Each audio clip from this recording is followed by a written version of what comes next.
Welcome back, dear friend. Tonight, we are diving into one of the most fascinating and turbulent chapters in human history, the French Revolution and the rise of Napoleon Bonaparte. This is a story of kings and commoners, of revolution and empire, of ideals that shaped the modern world, and ambitions that reshaped an entire continent. So, before you get too comfortable, take a moment to like and subscribe, but only if you enjoy the type of content that merges myth and mystery. And hey, let us know from where you are watching and what time it is for you right now. Sometimes our stories are better than sleep, and other times they make you dream louder. It's time now to dim the lights, turn on a fan for some noise, and let's cover what we have for tonight, together. In the gentle quiet of the late 18th century, France appeared on the surface to be a kingdom of splendor and power. It was a nation that had long commanded respect across Europe, with a culture that was admired, a monarchy that was celebrated for its grandeur, and a society that was steeped in traditions stretching back centuries. Its cities were bustling with markets, with artisans and merchants displaying their goods, and its countryside was alive with the rhythm of farming life, the rise and fall of seasons, and the steady work of those who tilled the land. On the surface, it could seem like a place of order, harmony, and stability, yet beneath this veneer, there was tension, a quiet, almost imperceptible tension at first, but one that grew steadily, quietly, and inevitably, until it could no longer be ignored. France, for all its glory, was a kingdom divided. The social structure was rigid, unyielding, and deeply entrenched in history. Society was divided into three estates, or orders, each with its distinct role, privileges, and burdens. The first estate was the clergy, those who devoted their lives to spiritual service. They were the custodians of faith, the men and women who performed the sacraments, guided souls, and oversaw religious institutions. They owned a significant portion of the land in France, enjoyed privileges that exempted them from many taxes, and lived largely in comfort, insulated from the hardships faced by those beneath them. The second estate was the nobility, individuals who had inherited wealth, status, and land, often for generations. They held positions of influence, from military leadership to courtly roles, and they too were largely exempt from many taxes. They lived lives of luxury compared to the common people, attending lavish balls, hunting on grand estates, and enjoying privileges that allowed them to remain distant from the everyday struggles of the nation. Then came the third estate, the vast majority of France. This group included everyone else, from the wealthier bourgeoisie, who were merchants, bankers, and educated professionals, to the rural peasants who worked the land from dawn to dusk. The peasants bore the heaviest burdens, responsible for paying taxes, rents, and feudal dues to both the nobility and the clergy, all while barely scraping together enough food to feed their families. Many lived in simple cottages, with roofs that leaked in the rain and floors that were cold and uneven. Their lives were dictated by seasons, harvests, and the whims of those above them in the social hierarchy. The contrast between these estates was not just economic, but deeply psychological. The common people could see in every castle tower and cathedral spire the opulence and comfort of those who held power. They could hear of extravagant feasts and costly clothing, of celebrations and balls that seemed removed from the harsh realities of their own lives. This disparity created resentment, a quiet frustration that simmered beneath the surface, growing steadily as the years passed. Adding to these social tensions were financial pressures that threatened the very stability of the kingdom. France had long been involved in costly wars, including the 7 Years' War and more recently, the American Revolution. The financial strain of supporting the American colonies in their fight for independence was enormous. Millions of livres were spent, money that had to be borrowed, taxed, or otherwise extracted from an already burdened population. The treasury was depleted, debts mounted, and the king and his advisors struggled to find solutions. The state of the nation's finances became increasingly desperate, and it became clear that reforms were necessary, though exactly what kind of reforms were needed and who would bear the cost was a matter of heated debate among those in power.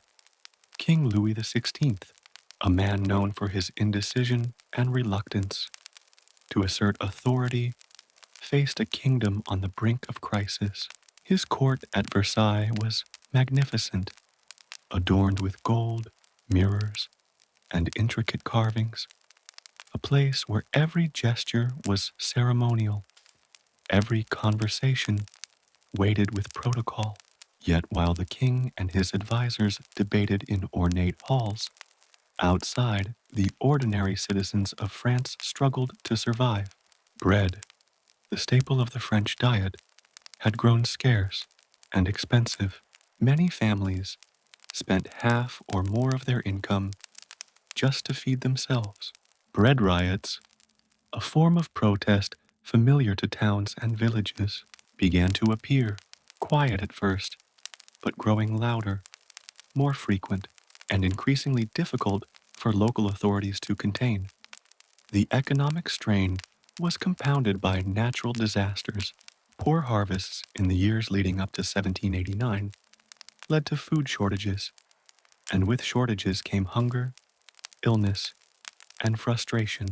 The winter months were particularly harsh, as cold winds swept across the countryside, forcing families to huddle together for warmth in homes that were often damp and drafty.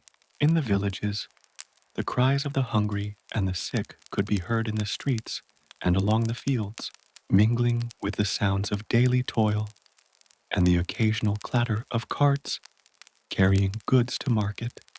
Amid these hardships, ideas were stirring, quietly at first, in the minds of the educated and the curious.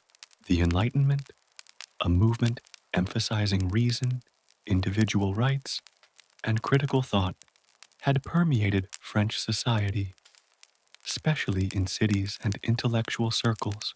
Thinkers like Voltaire, Rousseau, Montesquieu, and Diderot questioned the old ways, proposing that society could be organized around justice, equality, and rational principles rather than privilege and tradition.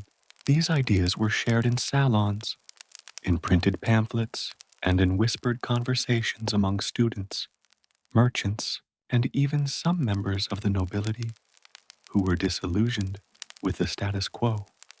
The combination of social inequality, economic hardship, political indecision, and intellectual ferment created a sense of inevitability. Something was about to change in France, though no one could yet know exactly how or when. It was a kingdom teetering on the edge, a society suspended between the old order and the possibility of a new one. And in this suspended moment, the ordinary lives of millions, the peasants in their cottages, the merchants in their shops, the nobles in their palaces, were all part of the slow, almost imperceptible build-up to an upheaval that would shake not just France, but the entire world. The tension was like a quiet wind before a storm, whispering through the cobblestone streets of Paris and the rolling fields of the countryside. It touched everyone, though in different ways. For some, it was fear of losing status and privilege. For others, it was a mixture of hope and anger, a yearning for relief from oppression and a better life. For the king and his court, it was anxiety and uncertainty, a sense that their authority was being questioned in ways that could no longer be contained by ceremony or tradition. And so, as the 1780s drew to a close, France stood on the brink, a kingdom of immense beauty, culture, and power, yet riven by inequality, debt, and unrest. A place where the opulence of Versailles could be seen from miles away, and yet the hunger of the villages could be felt in the bones. It was a time when history was quietly, inexorably preparing for one of its most dramatic chapters, one that would sweep away kings and aristocrats, elevate the common people, and eventually give rise to one of the most fascinating figures in world history, Napoleon Bonaparte.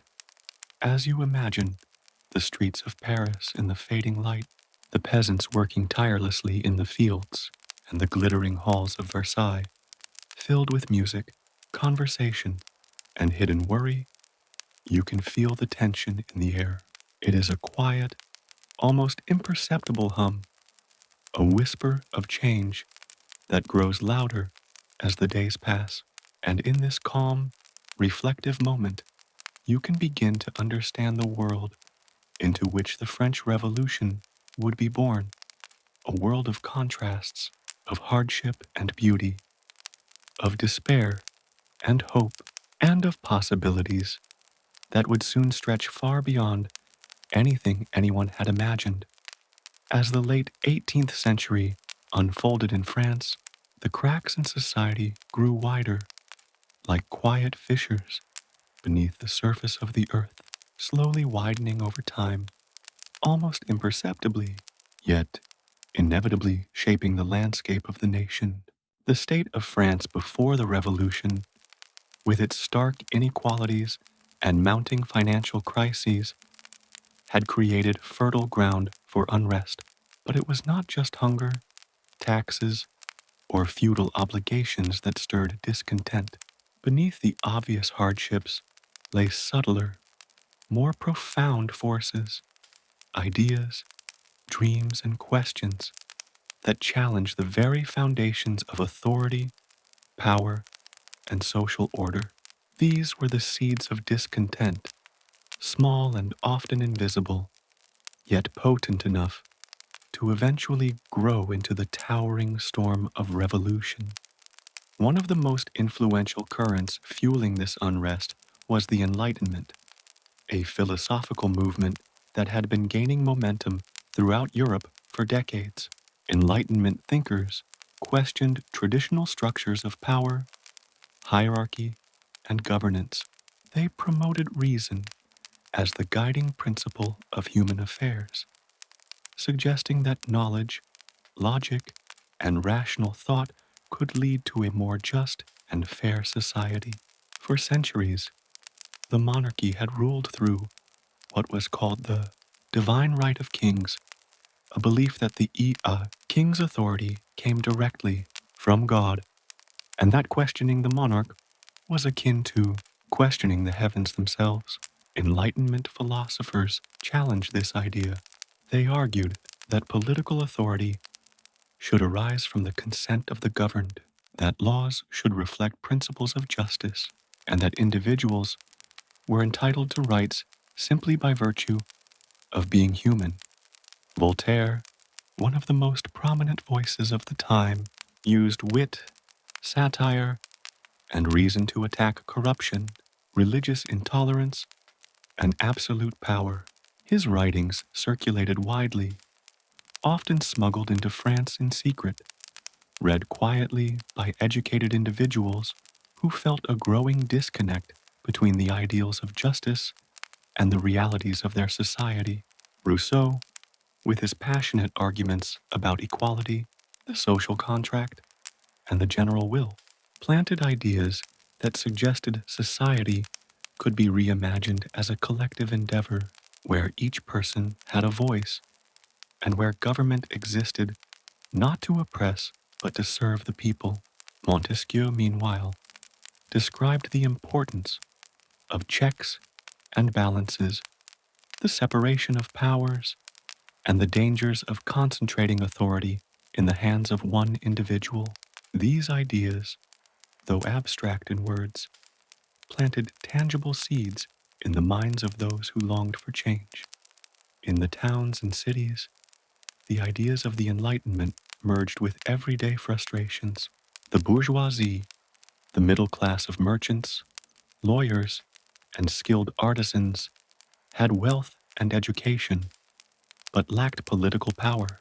They could afford books, discussion, and study, and they could see clearly the contradictions between their contributions to society and their limited influence over governance. They watched as the clergy and nobility maintained privileges, exemptions from taxes, and control over land and resources, while the common people carried the brunt of financial burdens. To them, the old order no longer made sense. The world had grown larger, more interconnected, and more complex. Yet France's political system seemed rooted in medieval traditions that ignored reason, merit, and human potential. Meanwhile, among the peasants and laborers, the seeds of discontent were sown through lived experience rather than philosophy. Every day, the demands of life reminded them of the inequalities they faced. Heavy taxes, tithes paid to the church, feudal dues owed to local lords, and unpredictable harvests created a cycle of labor and scarcity. In many villages, families subsisted on thin soup, bread baked from coarse grains, and whatever vegetables or small amounts of meat they could grow or afford. The work was relentless, the pay insufficient, and the rules imposed from above often arbitrary. Yet even in the midst of struggle, there were moments of hope and community, markets bustling with trade, festivals that broke the monotony of work, and conversations that allowed for the exchange of ideas. In these quiet moments, whispers of frustration, desire for fairness, and curiosity about the wider world began to circulate. The discontent was compounded by visible signs of extravagance. In Paris, the Palace of Versailles stood as a glittering symbol of royal excess. Gold-gilded walls reflected candle light.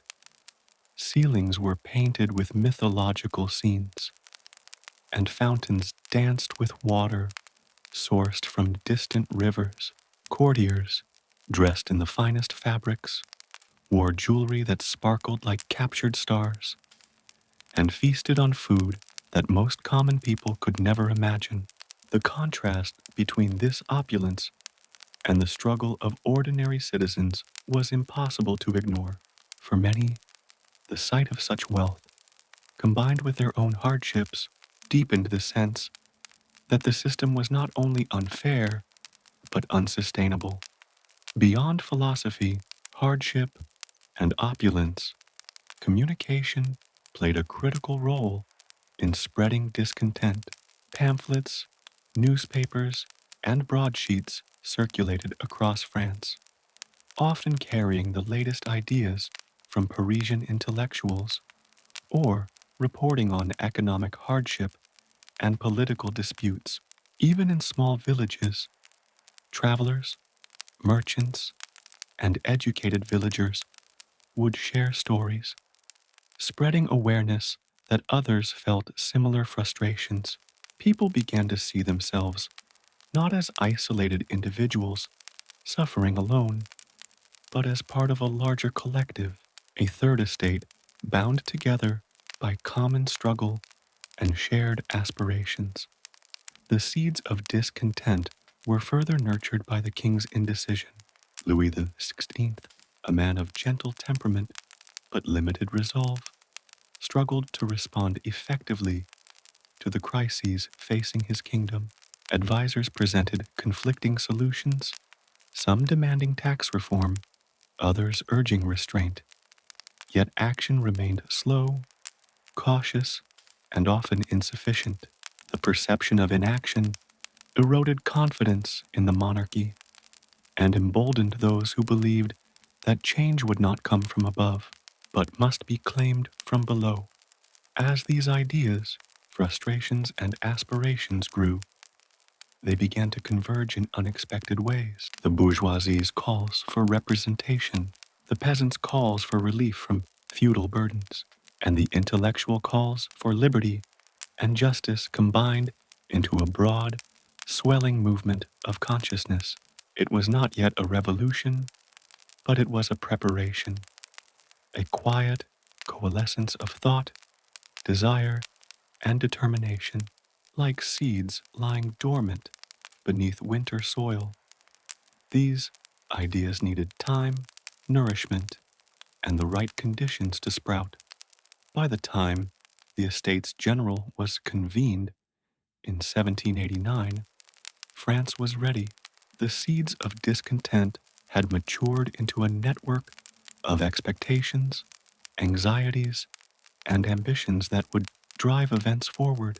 The common people, the educated classes, and even some sympathetic members of the nobility were aware that the old order could not last indefinitely. The stage was set for confrontation, for experimentation, and ultimately for transformation. In this calm, reflective moment, as you imagine the streets of 1780s Paris and the villages of the French countryside, you can feel the subtle tension in the air, the quiet rustling of ideas, the murmuring of dissatisfaction, and the gentle stirrings of ambition. It is as if the very fabric of society were holding its breath, waiting for the moment when these seeds would finally bloom into action, when the quiet discontent would rise and reshape the course of history. And so, with this understanding, we begin to see how France moved slowly, inexorably, toward a revolution that would change the world and set the stage for the extraordinary rise of Napoleon Bonaparte. As the year 1789 approached, France stood on the threshold of a profound transformation. The seeds of discontent that had quietly grown for decades, nurtured by economic hardship, social inequality, and Enlightenment ideas, were now beginning to stir visibly. The air was thick with anticipation, uncertainty, and subtle tension, as though the nation itself were holding its breath, waiting for change to arrive. At the center of this historical moment was an event that seemed at first merely administrative, a traditional meeting intended to address the kingdom's financial crisis, but which would ultimately become the spark that ignited a revolution. The convening of the Estates General. The Estates General was a centuries-old institution, rarely summoned, and even more rarely wielding any real influence over royal policy. It was, in essence, a parliament of sorts, composed of representatives from France's three estates. The first estate, representing the clergy, the second estate, representing the nobility, and the third estate, representing the common people. Each estate sent delegates, but the structure was deeply skewed. The first and second estates, though small in population, held disproportionate influence, often outvoting the far larger third estate. For generations, this imbalance had reinforced inequality and limited meaningful reform, leaving the majority of the population without real political voice. By the late 1780s, the kingdom's finances were in crisis. Years of extravagant spending, combined with costly wars, including France's extensive support for the American Revolution, had drained the treasury. Ministers attempted reforms, proposing new taxes on the wealthy and structural changes to taxation and government spending. These proposals met resistance from the privileged estates, creating deadlock and frustration.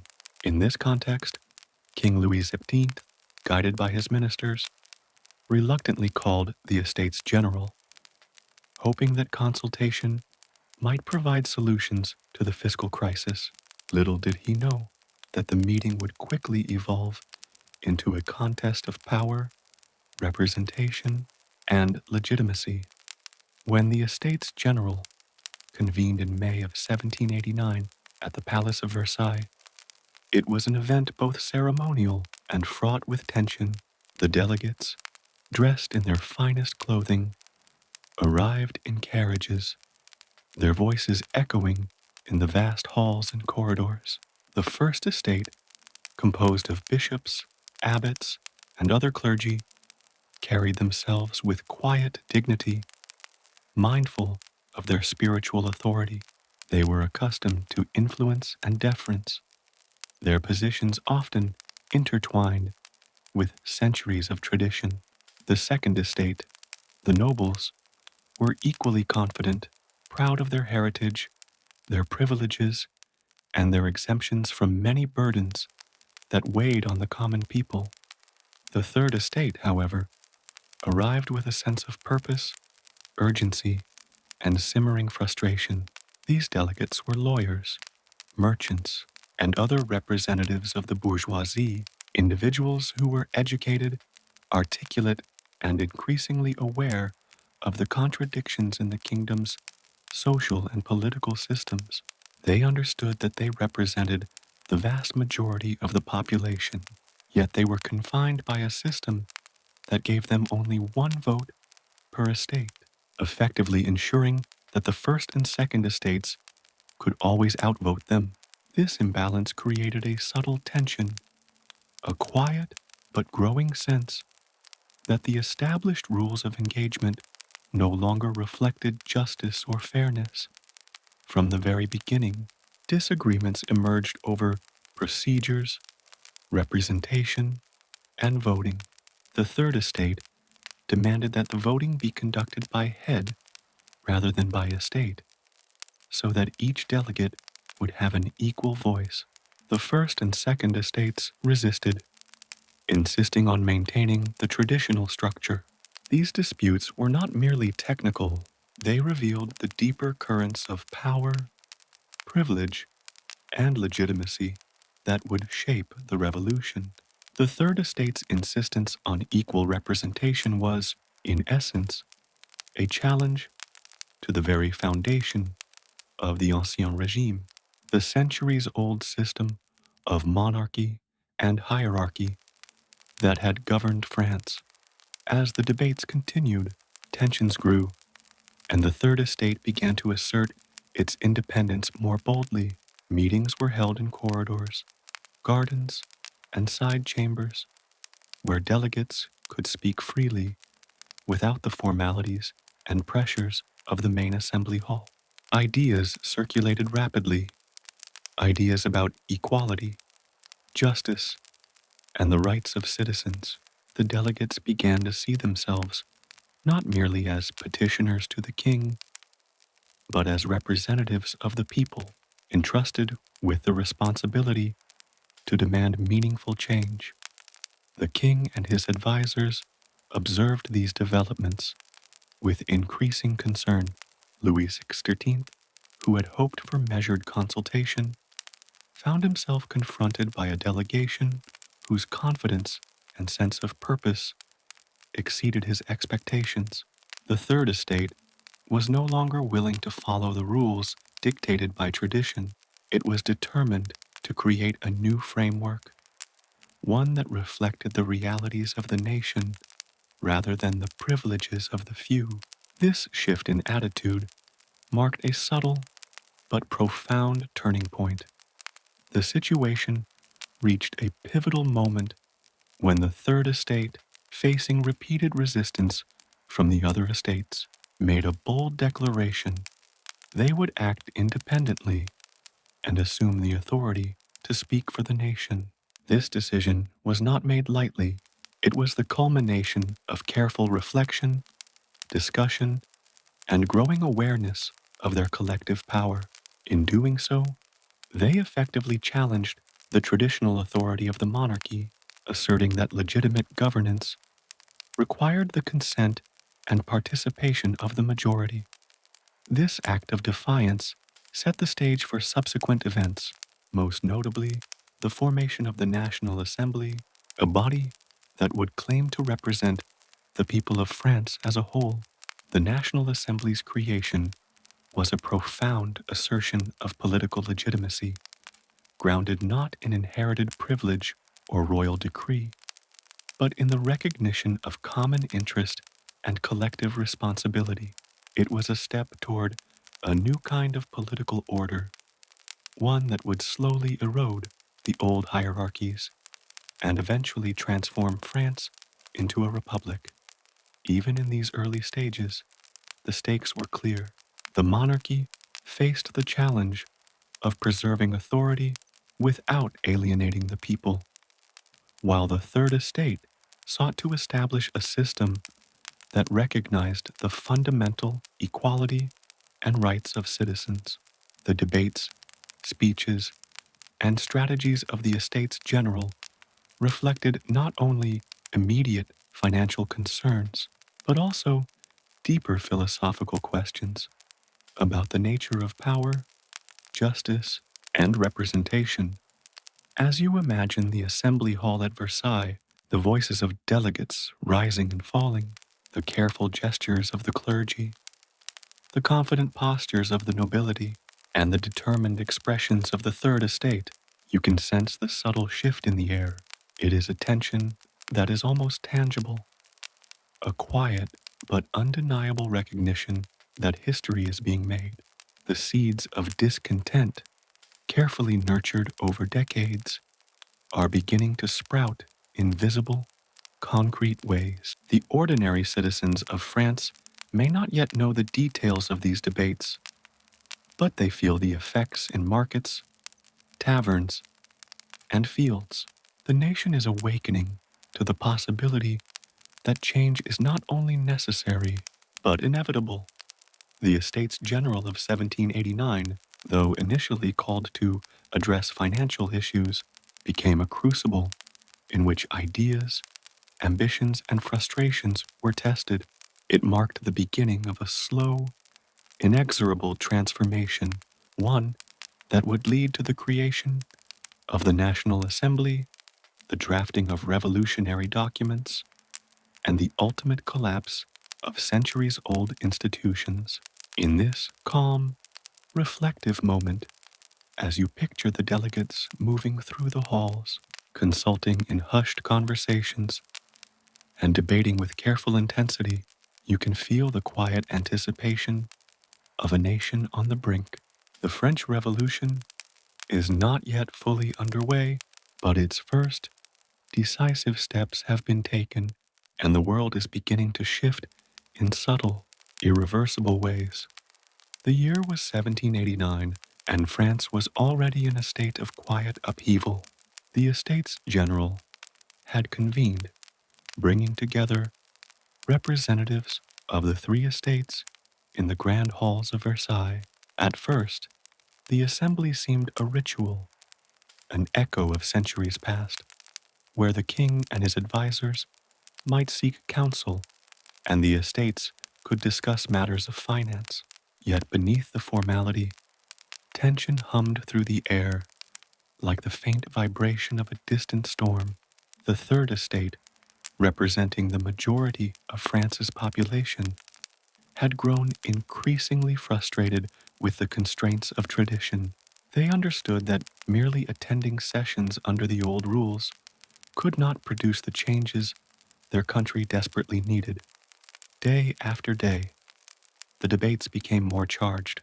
The Third Estate insisted on reforms, equal representation, and the ability to vote by head rather than by estate, a demand that would give them far more influence and ensure that the voice of the people was heard. The first and second estates resisted, clinging to centuries of privilege and precedent. Negotiations stretched on, often fractious, filled with polite civility, masking growing animosity. Yet the third estate persisted, united in purpose and increasingly confident that they were not just fighting for themselves, but for the millions of French citizens who had no say in government. Then came the moment that would become immortalized in history, the tennis court oath. On June 20th, 1789, the members of the Third Estate arrived at their usual meeting hall, only to find the doors locked. The king's guards had blocked entry, a subtle attempt to assert authority, or perhaps a warning to the delegates to respect tradition. But the Third Estate did not retreat. Instead, they moved to a nearby indoor tennis court, a large, open space where the walls echoed with their footsteps and the soft murmur of anticipation. The air inside was warm, slightly musty, and heavy with expectation, yet it was also charged with purpose. This ordinary place, built for leisure and sport, would become the setting for an extraordinary declaration, a quiet but firm assertion that history was about to change. Inside the tennis court, the delegates gathered, murmuring among themselves, yet their conversations carried a tone of determination rather than anger. Lawyers, merchants, and professionals stood side by side, speaking with calm conviction. They understood the gravity of what they were about to do. They were no longer merely participants in a royal assembly. They were representatives of the people, entrusted with the power to speak for the nation itself.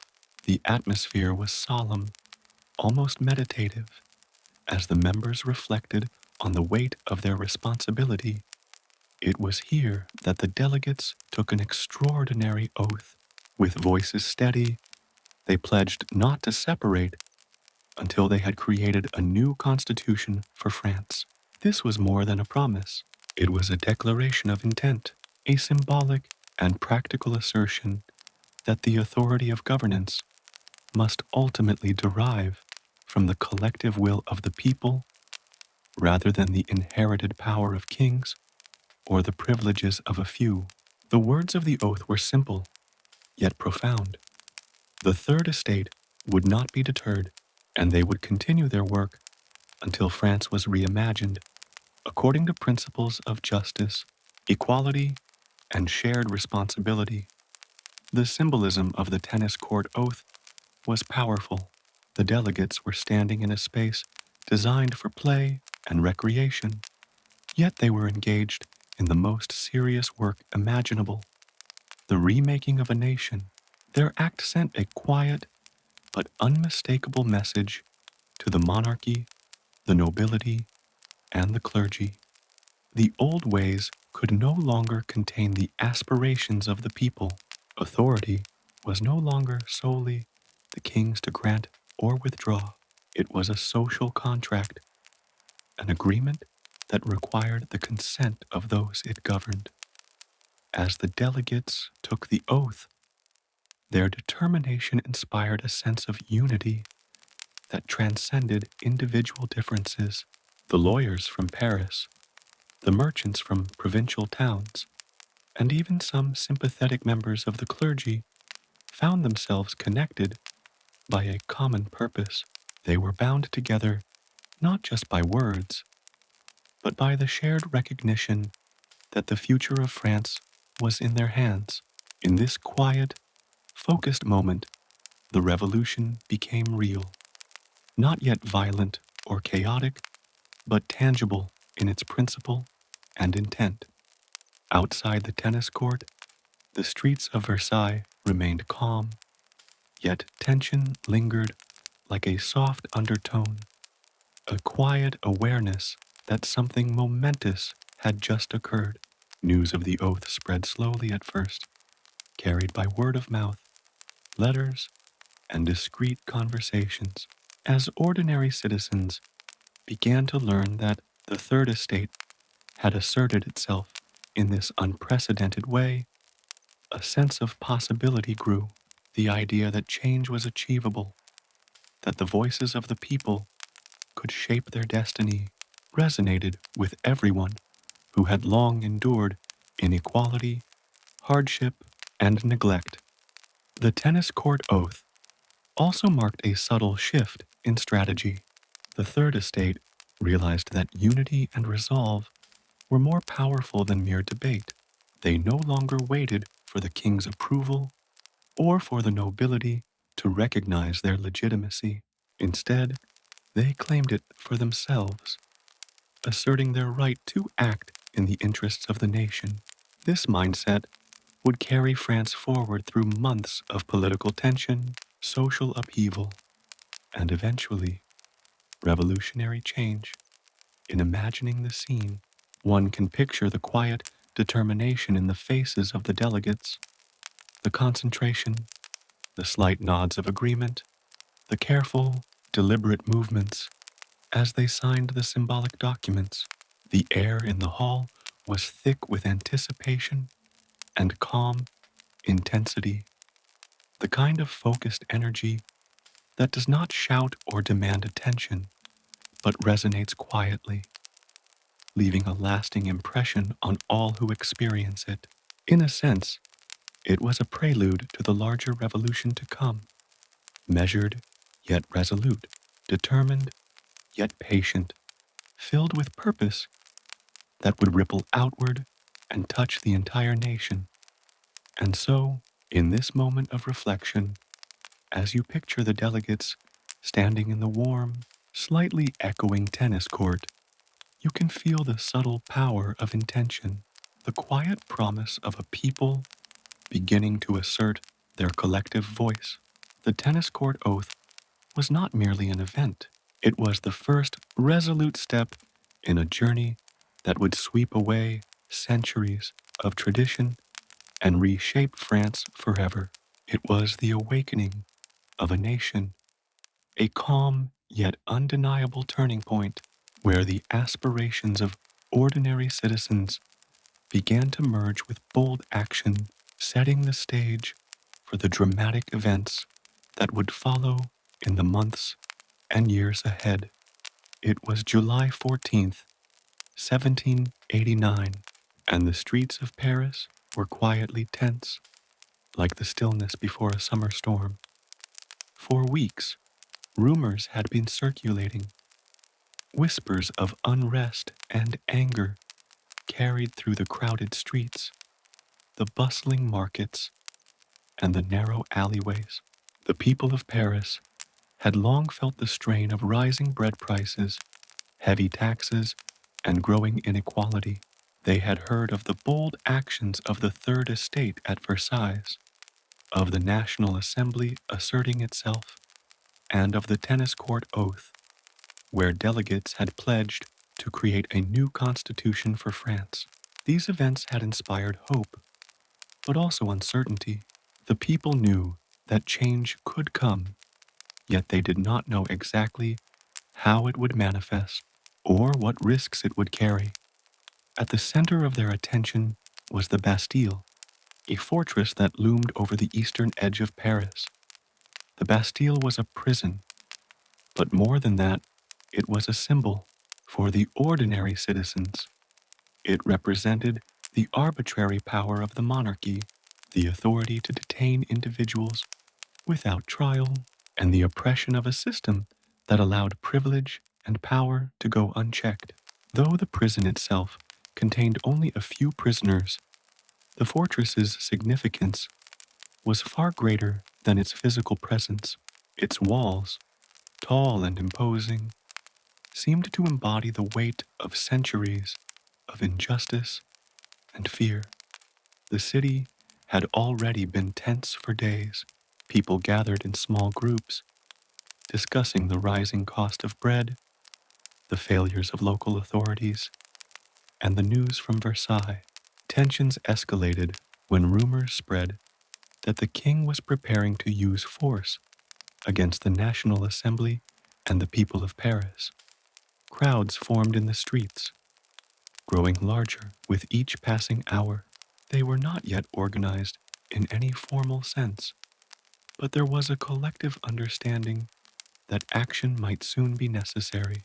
The mood was electric, charged with fear, frustration, and anticipation. On the morning of July 14th, the crowd moved toward the Bastille. They were armed with whatever they could find: sticks, pikes, and a few firearms, and they were determined to challenge the fortress. The gates, thick and heavy, were locked, and the soldiers inside the Bastille, led by the governor, Bernard René de Launay, prepared to defend the fortress against the approaching masses. There was a quiet, tense pause as the people confronted the walls. Then, slowly, steadily, the assault began. The fighting was chaotic, but not frenzied. Gunfire echoed against the stone walls, and the air was filled with the smell of smoke and dust. The defenders of the Bastille tried to hold their ground, yet the sheer determination of the crowd gradually overcame them. The citizens of Paris, ordinary men and women, pressed forward with courage and persistence, climbing walls, battering gates, and demanding the surrender of the fortress. The scene was both dramatic and quiet, as if the world itself had paused to witness this assertion of the people's will. After hours of tension, the gates were finally breached. The governor surrendered, and the fortress fell into the hands of the Parisians. The prisoners inside were freed, though there were only 7, a reminder that the Bastille's true significance was symbolic rather than practical. Yet for the citizens of Paris, this victory was monumental. It was not just a triumph over stone and soldiers, but a triumph of resolve, courage, and the belief that ordinary people could challenge centuries of entrenched power. The fall of the Bastille reverberated across the city and beyond.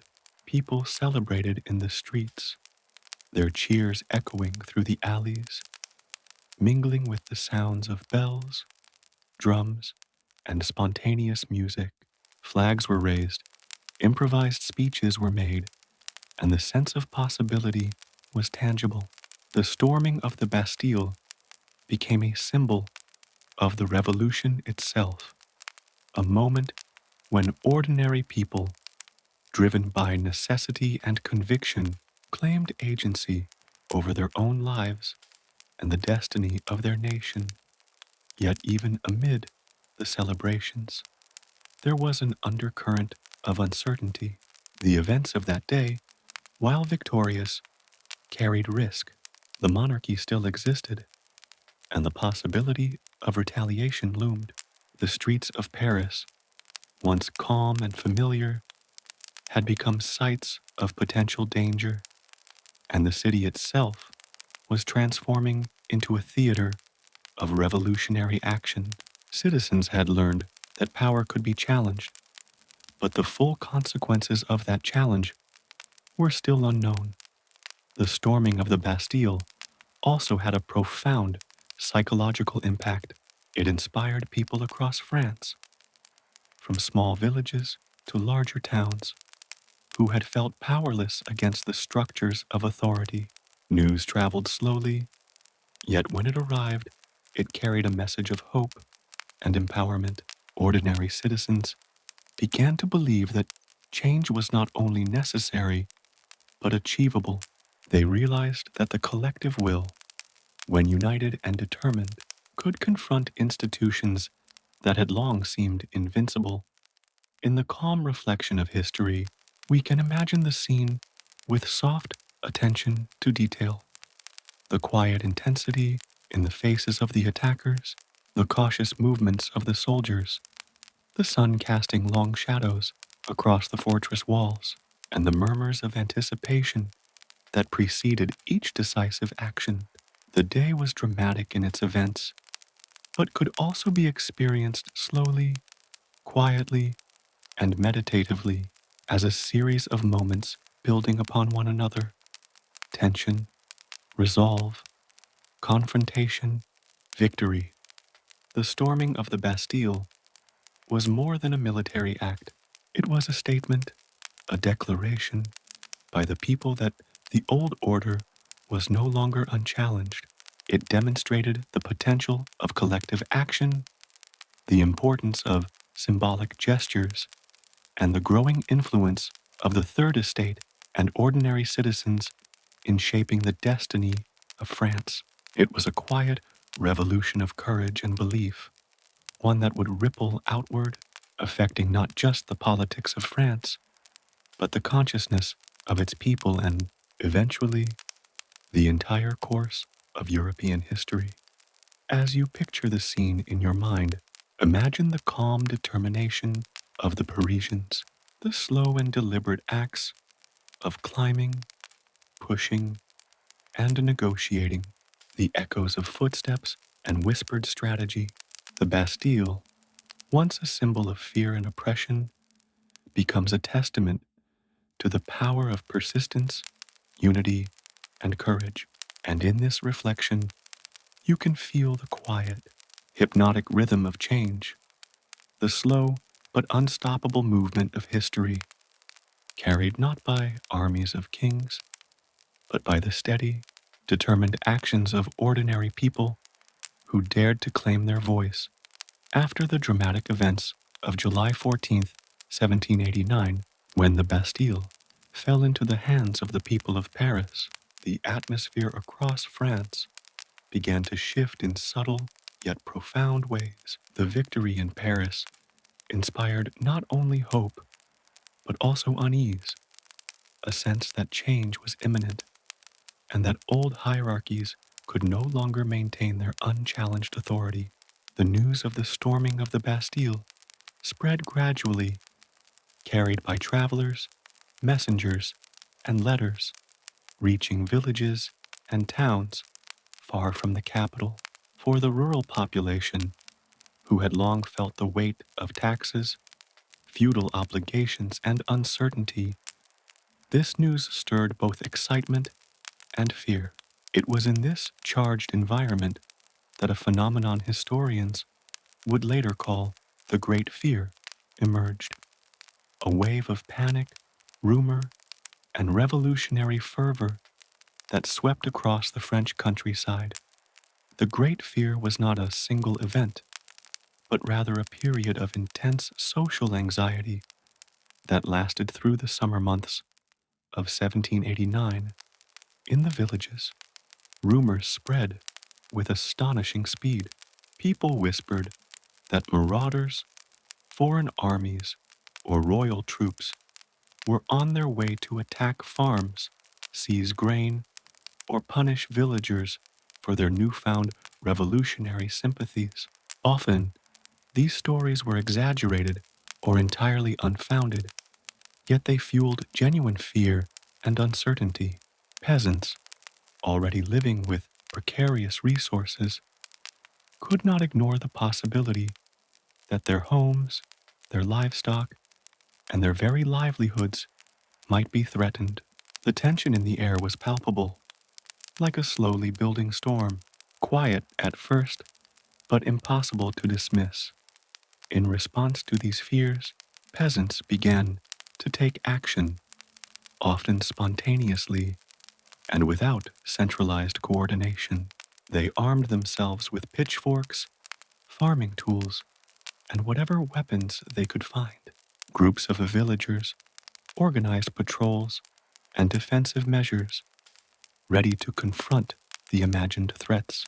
Some raided manor houses, burning records of feudal dues and obligations, while others looted the estates of local nobles, asserting control over lands that had long been governed by distant authority. The actions were not purely violent, they were a form of social assertion, a declaration that the old order could no longer dictate the lives of the people without challenge. The Great Fear also highlighted the deep resentment that had been simmering in the countryside for generations. Peasants were not merely reacting to immediate danger, they were expressing centuries of accumulated frustration. The burdens of taxes, tithes to the church, and feudal obligations had created a subtle yet powerful tension between the rural population and the landed elites. For many, the storming of a noble's estate or the destruction of debt records was both a practical action and a symbolic one.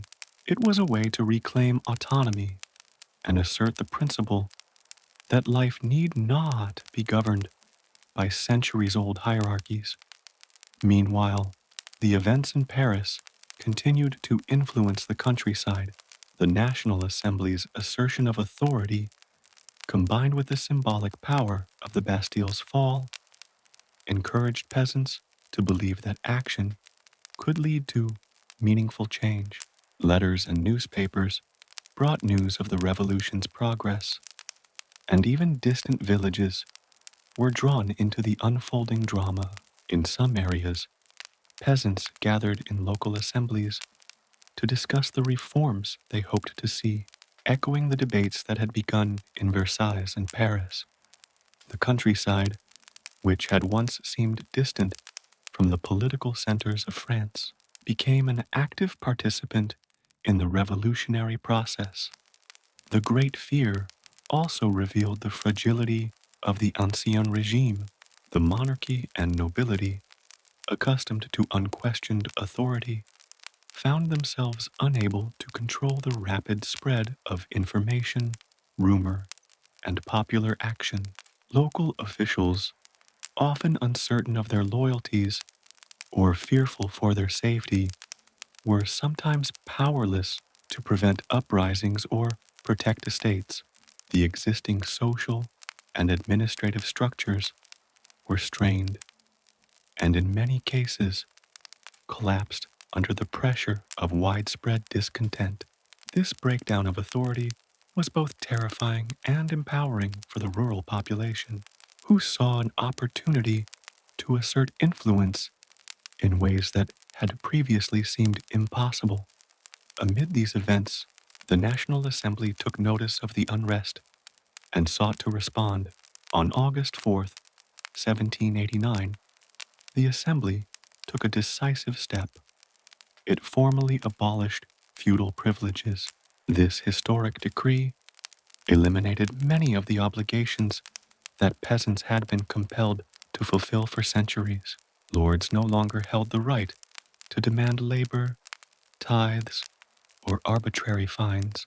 The legal framework that had maintained the social hierarchy was fundamentally altered, reflecting the growing influence of popular action and the principles of liberty and equality that had been championed by the revolutionaries in Paris.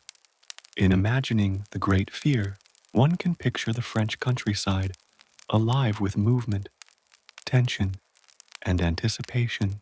Villagers patrolling fields, small groups huddled in barns, discussing rumors, and occasional bonfires illuminating the night as communities gathered for protection or celebration. It is a landscape both tense and vibrant, where fear and courage intermingle in a slow, deliberate rhythm. Each action, each whispered warning, and each communal decision contributed to the broader transformation of society, creating a sense that the old world was giving way to something new and unpredictable. The psychological impact of the Great Fear cannot be overstated.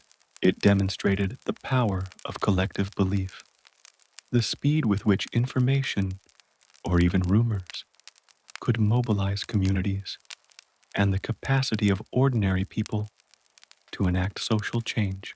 Though chaotic and sometimes violent, it was also a period of awakening, as the rural population realized that their voices, actions, and unity mattered in shaping the destiny of the nation. The Great Fear became a critical bridge between the early political assertions of the National Assembly and the broader revolutionary transformations that were soon to come. In this moment of reflection, you can picture the quiet strength and determination of ordinary villagers, their vigilance and courage, and the subtle, almost meditative rhythm of their days and nights, punctuated by rumors, meetings, and occasional action. The Great Fear, though filled with uncertainty, was also a testament to the enduring human desire for justice, security, and participation in the governance of one's own life. It was a slow, unfolding story of awakening and empowerment, a reminder that revolutions begin not only in the grand halls of palaces, but also in the quiet determination of ordinary people responding to uncertainty with courage and resolve. As you imagine the French countryside during those tense summer days, you can feel the soft pulse of history moving forward, the gentle but unstoppable current of change carrying a nation toward a future shaped by the collective will of its people and setting the stage for the dramatic events that would soon follow. The Great Fear was not merely a moment of panic, it was the quiet, steady heartbeat of a revolution that was now taking root across France. As the summer of 1789 progressed, France found itself in the midst of profound transformation. The storming of the Bastille had sent waves of excitement and hope through the capital, while the Great Fear had carried a sense of empowerment and change into the countryside. The old order, with its rigid social hierarchy and unquestioned privileges, was beginning to crumble under the pressure of popular action and collective consciousness. Amid this atmosphere of uncertainty and possibility, the National Assembly, representing the voice of the Third Estate, undertook one of its most significant and enduring acts, the drafting and adoption of the Declaration of the Rights of Man and of the Citizen. The Declaration, proclaimed on August 26, 1789, was not simply a legal document. It was a philosophical manifesto, a carefully articulated statement of principles intended to guide the creation of a just society. Its purpose was to enshrine the fundamental rights of all citizens, to articulate the ideals of liberty, equality, and fraternity, and to provide a framework for governance that would reflect the consent and participation of the people, rather than the arbitrary authority of kings or the entrenched privileges of the nobility. The philosophical underpinnings of the Declaration were drawn from the Enlightenment, reflecting the influence of thinkers such as Rousseau, Montesquieu, and Voltaire. Rousseau's notion of the social contract, which emphasized that legitimate political authority arises from the collective agreement of the governed, resonated deeply with the Assembly. Montesquieu's ideas about the separation of powers and the importance of checks and balances informed the broader discussions about how the new government should be structured. Voltaire's advocacy for freedom of expression, religious tolerance, and critique of absolute power shaped the Declaration's commitment to civil liberties and protections against oppression. The document itself began with a preamble that acknowledged the inherent dignity and equal rights of all men. It stated, in calm and deliberate terms, that liberty, property, security, and resistance to oppression were natural and inalienable rights. These were not privileges granted by kings, parliaments, or courts, They were intrinsic to the human condition. Every citizen, regardless of birth, wealth, or social status, was entitled to these rights. In this simple yet profound assertion lay a quiet revolution, the recognition that authority must be grounded in justice and respect for the individual rather than tradition or hierarchy. The Declaration went further, outlining principles of political participation and accountability. It emphasized that law should reflect the general will of the people, that no individual or group should be above the law, and that the power of government derives from the consent of the governed. These ideas were revolutionary in their clarity and scope, challenging centuries of inherited authority and establishing a framework for a new, more equitable society. The principles articulated in the Declaration were deliberately broad, intended to inspire future laws, policies, and reforms, while also providing moral guidance for the governance of the nation. The drafting process itself was careful, deliberate, and reflective. Members of the National Assembly debated each article, weighing philosophical ideals against practical realities. They considered questions such as, how can liberty be guaranteed without descending into chaos? How can equality be promoted while maintaining social order? How can the rights of the individual coexist with the needs of the collective? These discussions were not hurried. They were conducted with patience, reasoning, and a recognition of the historical significance of the work they were undertaking. Each sentence, each phrase, was crafted to balance clarity, moral authority, and practical applicability. Once adopted, the Declaration had immediate, symbolic, and practical effects. It provided a moral compass for the revolution, a set of guiding principles that could be cited in debates, petitions, and reforms. It also served as a declaration of intent to the people of France, signaling that the government would now recognize and protect the rights of ordinary citizens. For those who had long endured oppression, heavy taxation, and social marginalization, the Declaration was both reassuring and empowering. It affirmed that they were not merely subjects of the king, but citizens with rights, responsibilities, and a legitimate voice in the governance of their nation. The document also had profound psychological and cultural impact. It encouraged reflection, discussion, and debate among the population in homes, taverns, and public squares. People spoke of liberty, equality, and justice in ways that had previously been abstract or forbidden. Citizens began to see themselves as part of a larger social contract, connected to one another through shared rights and collective responsibility. The Declaration planted seeds of civic consciousness, slowly nurturing an understanding that society could be organized around principles of fairness and human dignity rather than privilege and tradition. At the same time, the Declaration was not without limitations. It primarily addressed the rights of men, leaving women and certain marginalized groups largely outside its protections.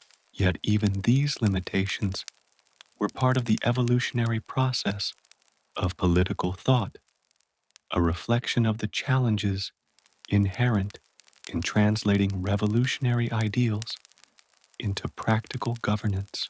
The principles articulated in the Declaration would serve as a foundation for further debate, advocacy, and reform, inspiring future generations to expand the definition of rights and equality.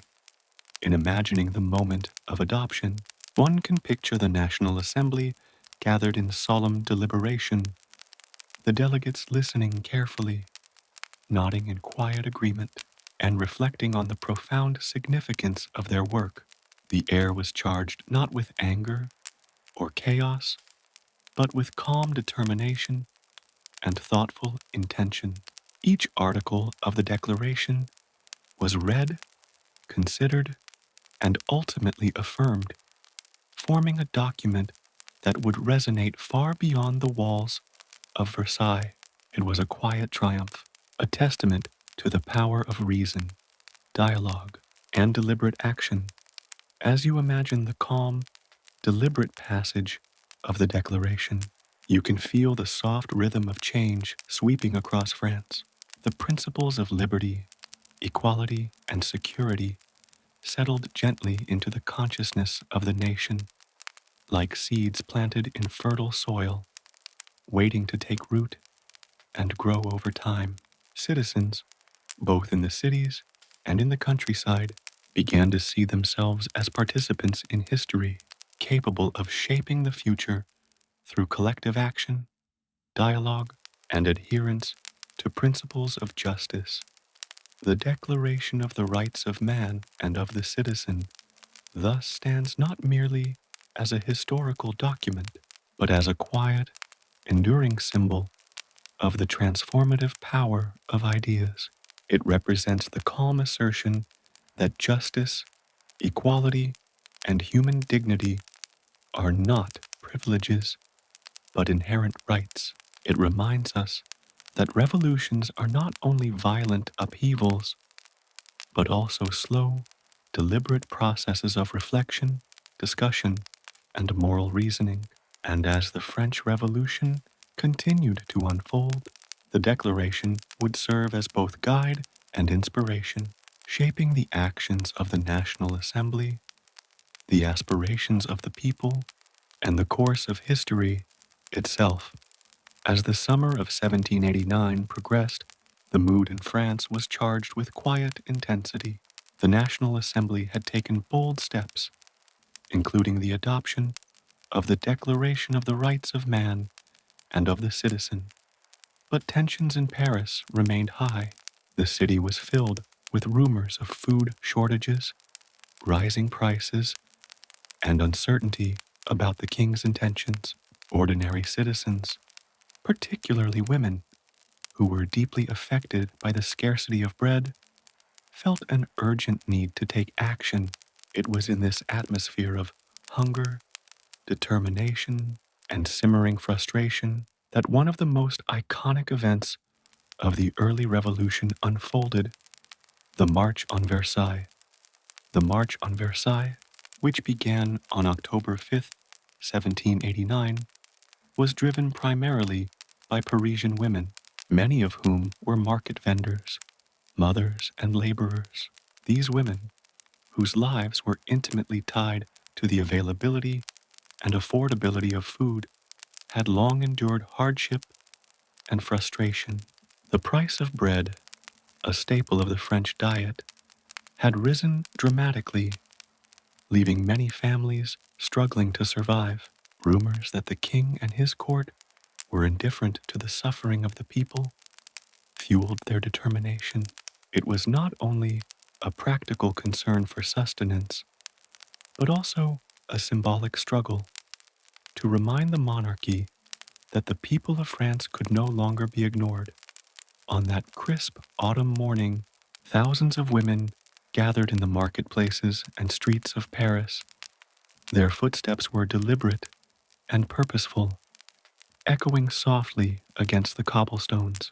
They carried makeshift weapons, including knives, clubs, and pikes, but their strength lay as much in their unity as in their arms.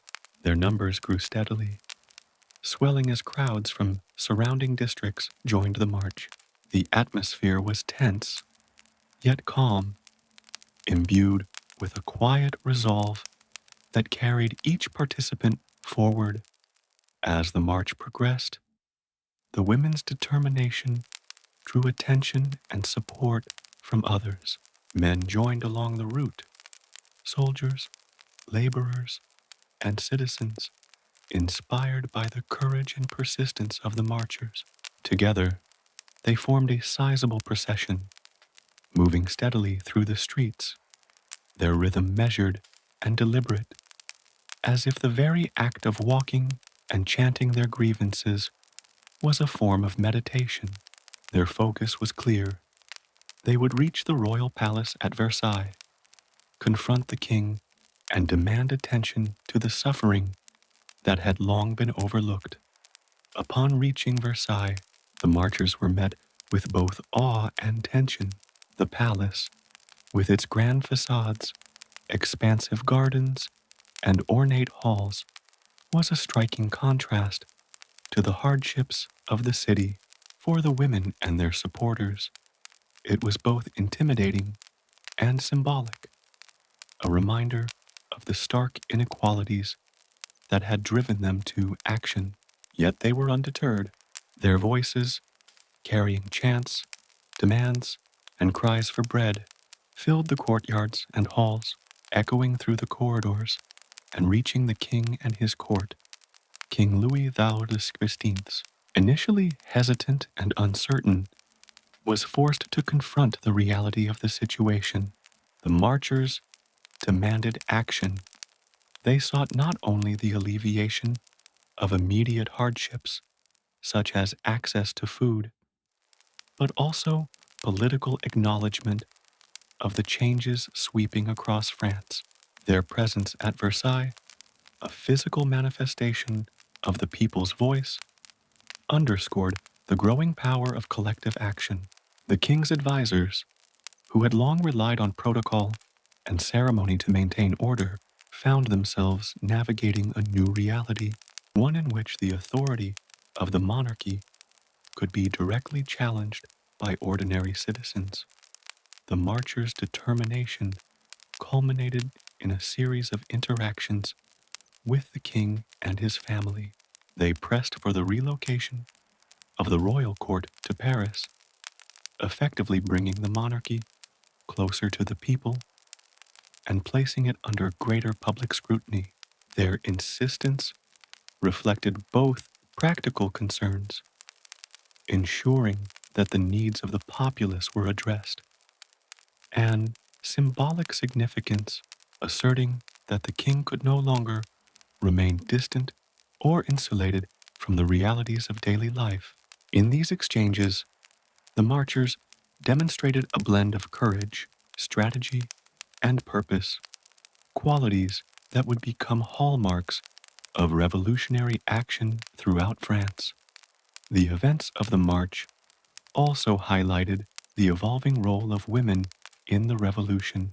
Traditionally excluded from formal political power, women were now asserting themselves publicly, demanding attention, justice, and recognition. Their leadership in the March on Versailles exemplified the broader theme of citizen participation that characterized the early revolution. By taking action, they not only addressed immediate concerns, but also challenged social norms, demonstrating that the voice of the people was collective, diverse, and inescapable. In reflecting upon the march, one can imagine the soft sounds of footsteps moving steadily over the palace grounds, the murmurs of conversation and chants blending into a rhythm that is both calming and purposeful. The scene is vibrant, yet measured, dramatic in its significance, but gentle in its pace, as if the very act of a walking, speaking, and gathering is a meditation on justice, unity, and persistence. The palace, grand and imposing, becomes a stage upon which ordinary citizens assert their dignity and influence, shaping the trajectory of the nation through calm yet resolute action. The March on Versailles had lasting consequences. It effectively compelled the king to acknowledge the growing authority of the National Assembly, to recognize the voice of the people, and to relocate the royal court to Paris. It demonstrated the power of collective action, showing that even the most entrenched authority could be influenced by determined citizens acting together. It also reinforced the symbolic and practical importance of popular participation, highlighting that governance was no longer the sole domain of monarchy or nobility, but a shared responsibility grounded in justice, need, and human dignity. As you imagine the march in your mind, the steady rhythm of footsteps, the calm determination on the faces of the women and their supporters, the echo of chants in the palace courtyards, you can feel the quiet yet powerful momentum of change. The March on Versailles was not merely a protest, it was a meditation in motion, a deliberate assertion of agency that quietly but irreversibly altered the course of history. It reminds us that revolutions are built not only in grand battles or dramatic speeches, but in the steady, purposeful acts of ordinary people who, together, shape the destiny of a nation. As the autumn of 1789 gave way to the early months of 1790, France continued to transform under the quiet but relentless pressure of revolutionary change. The National Assembly had enacted important reforms, and the king had been compelled to relocate to Paris after the March on Versailles, bringing the monarchy closer to the people. Yet beneath the surface, tension simmered. Louis XVI, accustomed to the absolute authority of kings, struggled to adapt to a reality in which his power was increasingly constrained by the assembly and by the collective will of the citizens. This tension, quiet yet persistent, would culminate in a dramatic and symbolic event known as the Flight to Varennes, and would accelerate the nation's march toward a republic. In the summer of 1791, Louis XVI and his family made a calculated decision to flee Paris under the cover of night. Their goal was to reach Montmédy, a fortress in northeastern France, where loyalist troops could provide protection and the king might regain control over a country that was slipping beyond his grasp. The journey was fraught with risk, and meticulous planning went into the escape. Disguised as ordinary travelers and traveling in secrecy, the royal family attempted to navigate the countryside undetected, hoping to move quickly and quietly through villages and forests. Yet even in the calm of night, the escape was not seamless. Delays, miscommunication, and the limitations of 18th century travel slowed their progress. Along the way, they encountered checkpoints, patrolling citizens, and townsfolk who were increasingly alert to revolutionary developments. Each moment of travel required careful negotiation and quiet vigilance, underscoring the precarious nature of authority when faced with a society in flux. The countryside, once a landscape of routine and obedience, had become a network of observation, rumor, and potential resistance.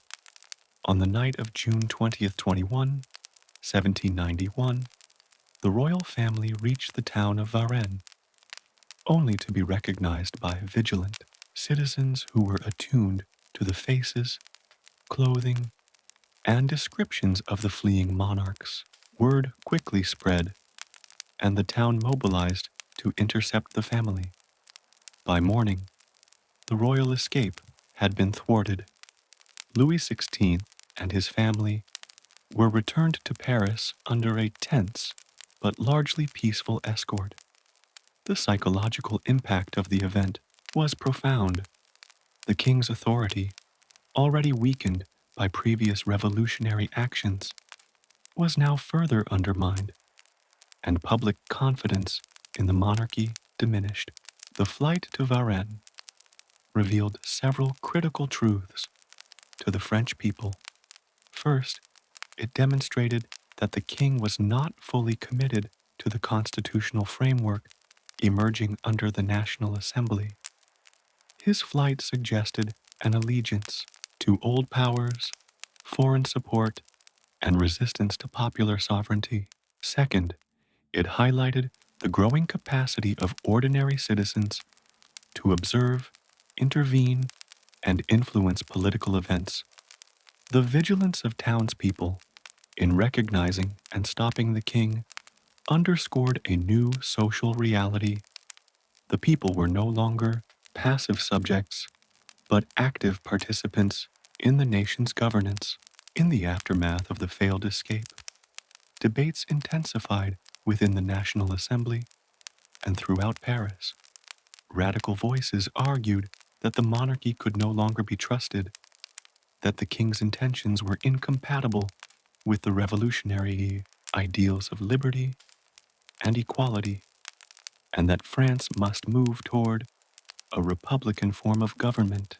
Moderates counseled patience and compromise, emphasizing the need for gradual reform and adherence to constitutional procedures.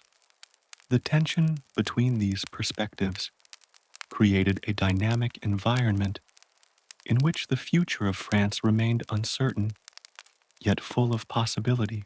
The flight to Varennes also influenced the broader European context. Monarchs and foreign powers watched France with growing concern, recognizing that the destabilization of the French monarchy could have ripple effects across the continent. Internal debates, revolutionary reforms, and the king's attempted escape were carefully observed, creating a sense of interconnectedness between domestic events and international politics. For the people of France, this awareness reinforced the significance of their actions. What they did within their borders could resonate far beyond, shaping the perception and strategy of other nations. The events following Varennes accelerated the path toward the establishment of the French Republic. By September 1792, after months of escalating tension, war with neighboring powers, and internal unrest, the monarchy was formally abolished. Louis XVI was tried, convicted of treason, and executed in January 1793, marking the definitive end of absolute monarchical rule in France. The republic that emerged from these events was grounded in the principles articulated in the Declaration of the Rights of Man and of the Citizen, informed by the experiences of popular action and shaped by the collective will of citizens who had gradually taken control of their nation's destiny. In imagining the flight to Varennes, one can picture the quiet anxiety of the royal family as they traveled under cover of darkness, the careful navigation of country roads, and the slow, deliberate vigilance of the townspeople who intercepted them. The landscape itself becomes a participant in history. Forests that shield and delay, villages that observe and act, roads that carry not only travelers but also the weight of expectation, fear, and hope. The tension is steady, yet calm, a quiet unfolding of events that subtly, inexorably shifts the balance of power. The flight to Varennes reminds us that revolutions are not simply the product of grand battles or formal declarations. They are also shaped by decisions made in secret, by the vigilance of ordinary people, and by the gradual erosion of authority that occurs when legitimacy is questioned. It demonstrates how perception, trust, and action intertwine to create historical momentum. The rise of the French Republic, though dramatic in its outcomes, was rooted in these quiet, deliberate, and observable moments where individuals and communities asserted the principle that governance derives from the people, not from inherited privilege. As you reflect on this period, the calm yet tense journey of the royal family, the quiet determination of citizens to intervene, and the slow emergence of republican ideals, you can feel the subtle rhythm of change moving through France. It is a measured, deliberate current, gentle yet unstoppable, carrying the nation toward a new form of government, a society built on principles of equality, justice, and collective responsibility. The flight to Varennes and the subsequent rise of the Republic mark not only the end of monarchical authority, but also the beginning of a new chapter in the long, unfolding story of revolutionary France. As the French Revolution moved into its second decade, France had already undergone profound transformation. The monarchy had been abolished, the republic established, and the country had faced internal strife and external threats from neighboring monarchies, wary of revolutionary change. Amid this turbulent landscape, a new figure began to emerge, quietly at first, but destined to shape the course of French history in ways both dramatic and lasting. His name was Napoleon Bonaparte, a man whose rise would combine military skill, political acumen, and an extraordinary ability to inspire loyalty and confidence in those around him. Napoleon was born on August 15th, 1769, on the island of Corsica, which had only recently become part of France. His early life was marked by a mixture of modest means, disciplined education, and exposure to both Corsican and French cultures. He attended military school in mainland France, where he was recognized for his intelligence, diligence, and aptitude in mathematics and strategy. Yet, even in his youth, Napoleon was aware of his outsider status. He was often teased for his accent, his modest origins, and his perceived provincial background. These early experiences cultivated in him a keen sense of ambition, resilience, and determination to succeed despite obstacles. By the time the revolution erupted, Napoleon was a young artillery officer in the French army. He had witnessed the dramatic upheavals in Paris and Versailles, the storming of the Bastille, the great fear in the countryside, and the establishment of the Republic. These events shaped his worldview, teaching him the importance of timing, decisiveness, and understanding the mood of the people. He recognized that the revolution had created opportunities for talented individuals to rise based on merit rather than birth, a principle that would serve him well throughout his career. Napoleon's early military career was defined by a series of successful campaigns in which his strategic genius became evident. In 1793, during the siege of Toulon, he played a critical role in reclaiming the city from royalist and foreign forces. His leadership, innovative tactics, and ability to inspire his soldiers earned him recognition and promotion. The siege itself was a microcosm of revolutionary France, a nation defending itself against internal and external threats, relying on the skill, courage, and ingenuity of individuals willing to take decisive action. Napoleon's success at Toulon positioned him as a rising star in the eyes of both military leaders and political authorities. Beyond battlefield accomplishments, Napoleon understood the power of public perception. He was adept at crafting his image as a decisive and capable leader, someone who could restore order and achieve victory where others might fail. He published reports that highlighted his successes, cultivated relationships with influential figures, and demonstrated an ability to navigate the complex political environment of revolutionary France. His charisma and intellect allowed him to connect with soldiers, citizens, and officials alike, creating networks of loyalty that would prove essential in his ascent. Napoleon's rise was also shaped by the broader context of revolutionary France. The country was at war with multiple European powers, and internal instability created a demand for leaders who could combine military effectiveness with political savvy. The revolutionary government, facing threats on many fronts, often relied on individuals like Napoleon who could deliver results. In this sense, his ascent was both personal and structural.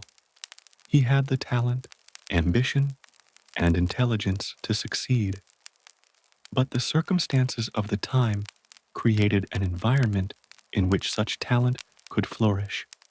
In 1796, Napoleon was given command of the French army in Italy, a posting that would become a defining moment in his career. The Italian campaigns showcased his innovative tactics, including rapid movements, precise coordination, and an ability to exploit the weaknesses of his enemies. Napoleon's victories were not merely military triumphs, they were psychological achievements, boosting the morale of his troops and inspiring confidence among the French populace.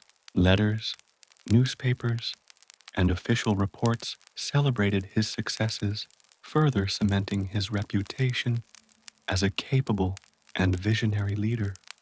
Napoleon's rise also intertwined with the political transformations of France. The revolution had dismantled the old aristocratic hierarchy, creating space for talent, merit, and achievement to determine success.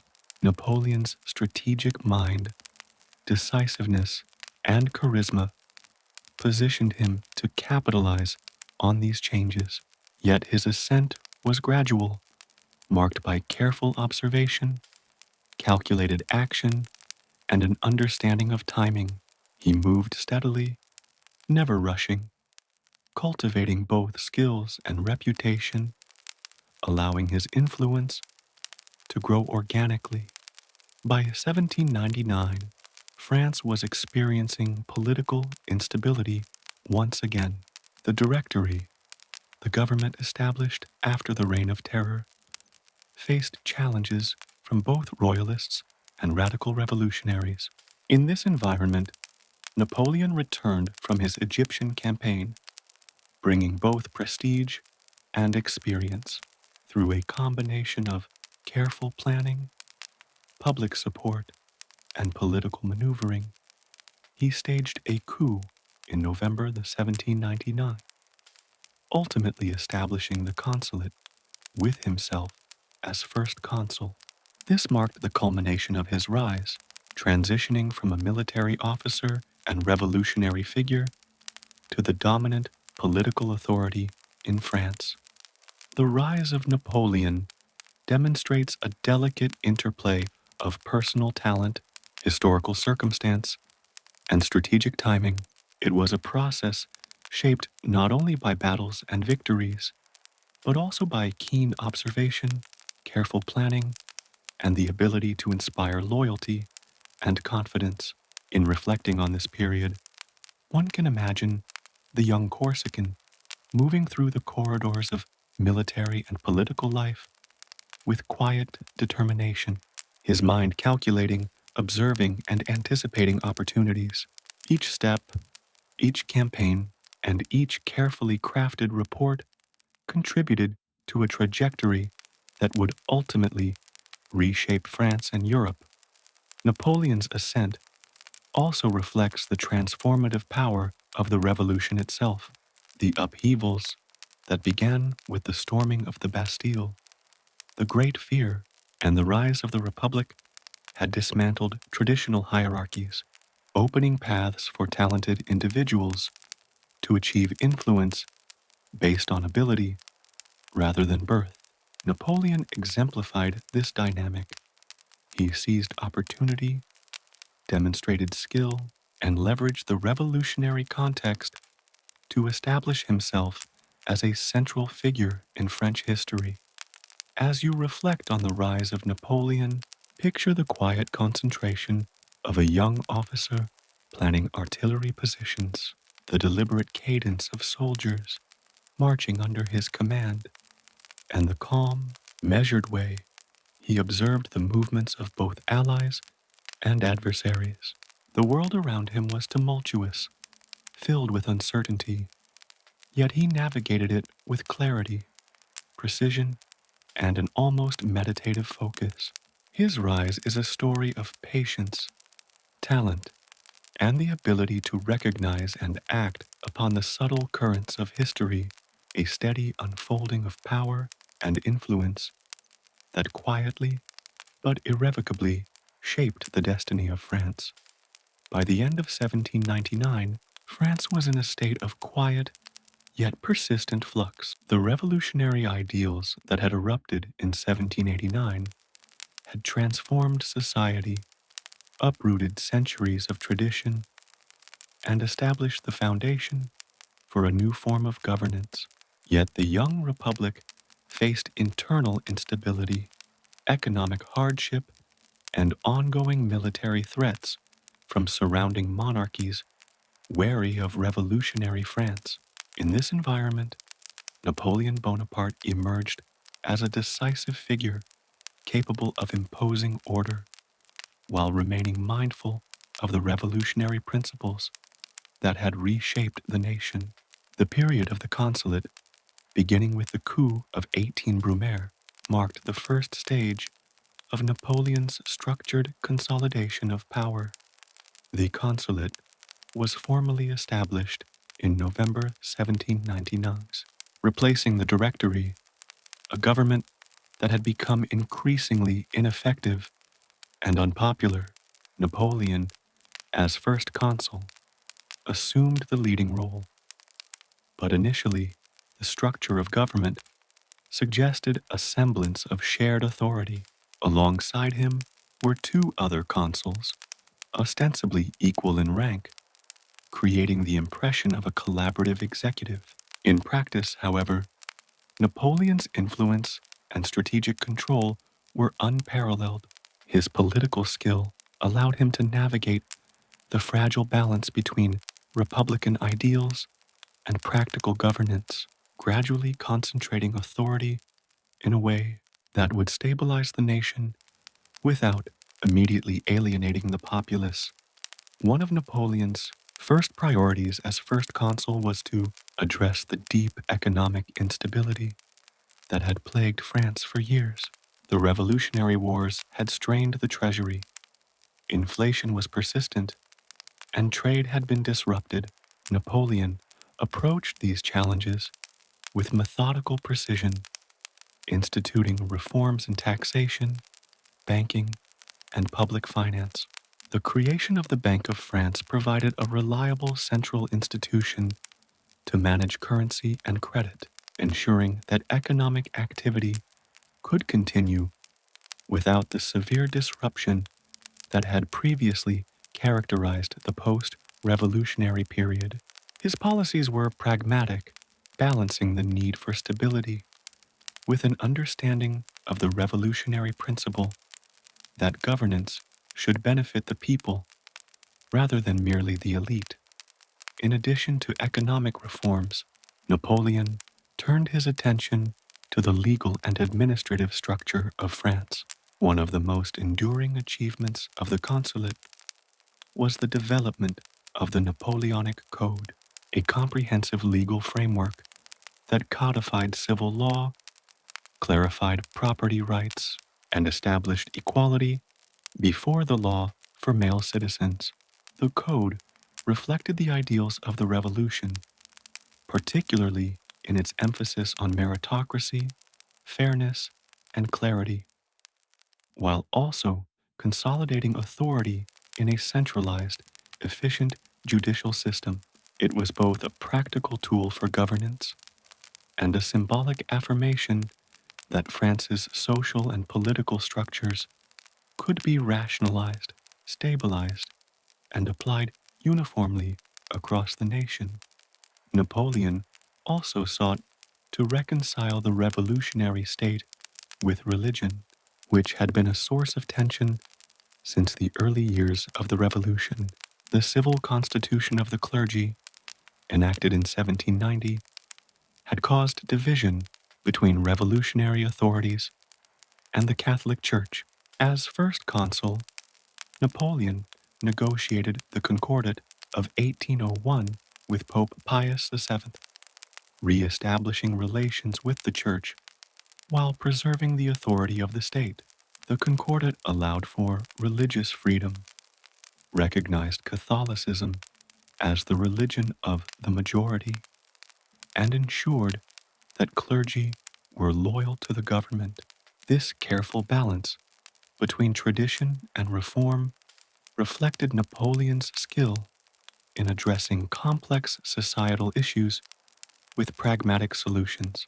Napoleon's leadership during the consulate also emphasized military preparedness and national defense. France faced external threats from Austria, Britain, and other European powers, and the memory of recent revolutionary conflicts was fresh. Napoleon reorganized the army, implementing standardized training, promotions based on merit, and improved logistical support. This professionalization not only enhanced military effectiveness, but also reinforced the idea that success in the new France depended on talent and dedication rather than social rank or hereditary privilege. Soldiers became both disciplined and inspired, recognizing that they were part of a broader national mission guided by capable leadership. Throughout the consulate, Napoleon carefully cultivated public opinion.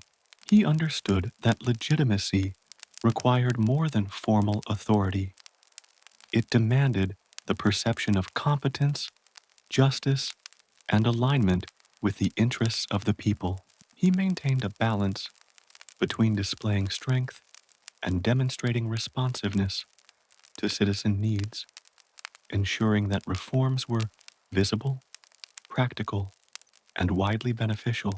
Public ceremonies, proclamations, and the careful dissemination of reports of military and administrative successes created an image of order, efficiency, and enlightened leadership.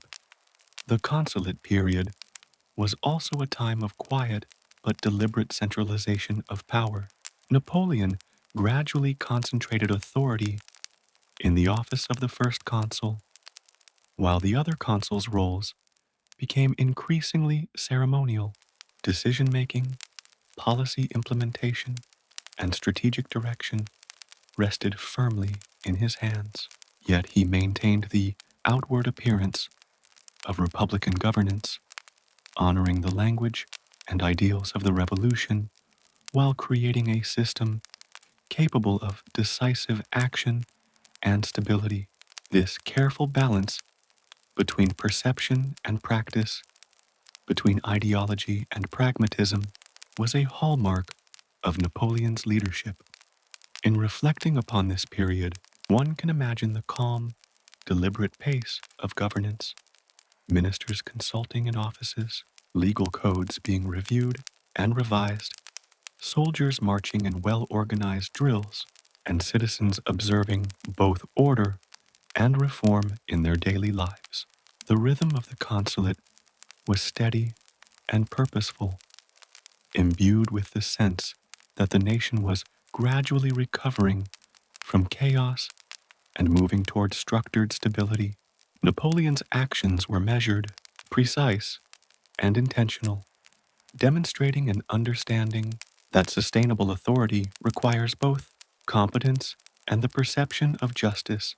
The consulate thus represents a pivotal stage in Napoleon's ascent, a period in which he consolidated power, enacted meaningful reforms, and stabilized a nation that had endured a decade of upheaval.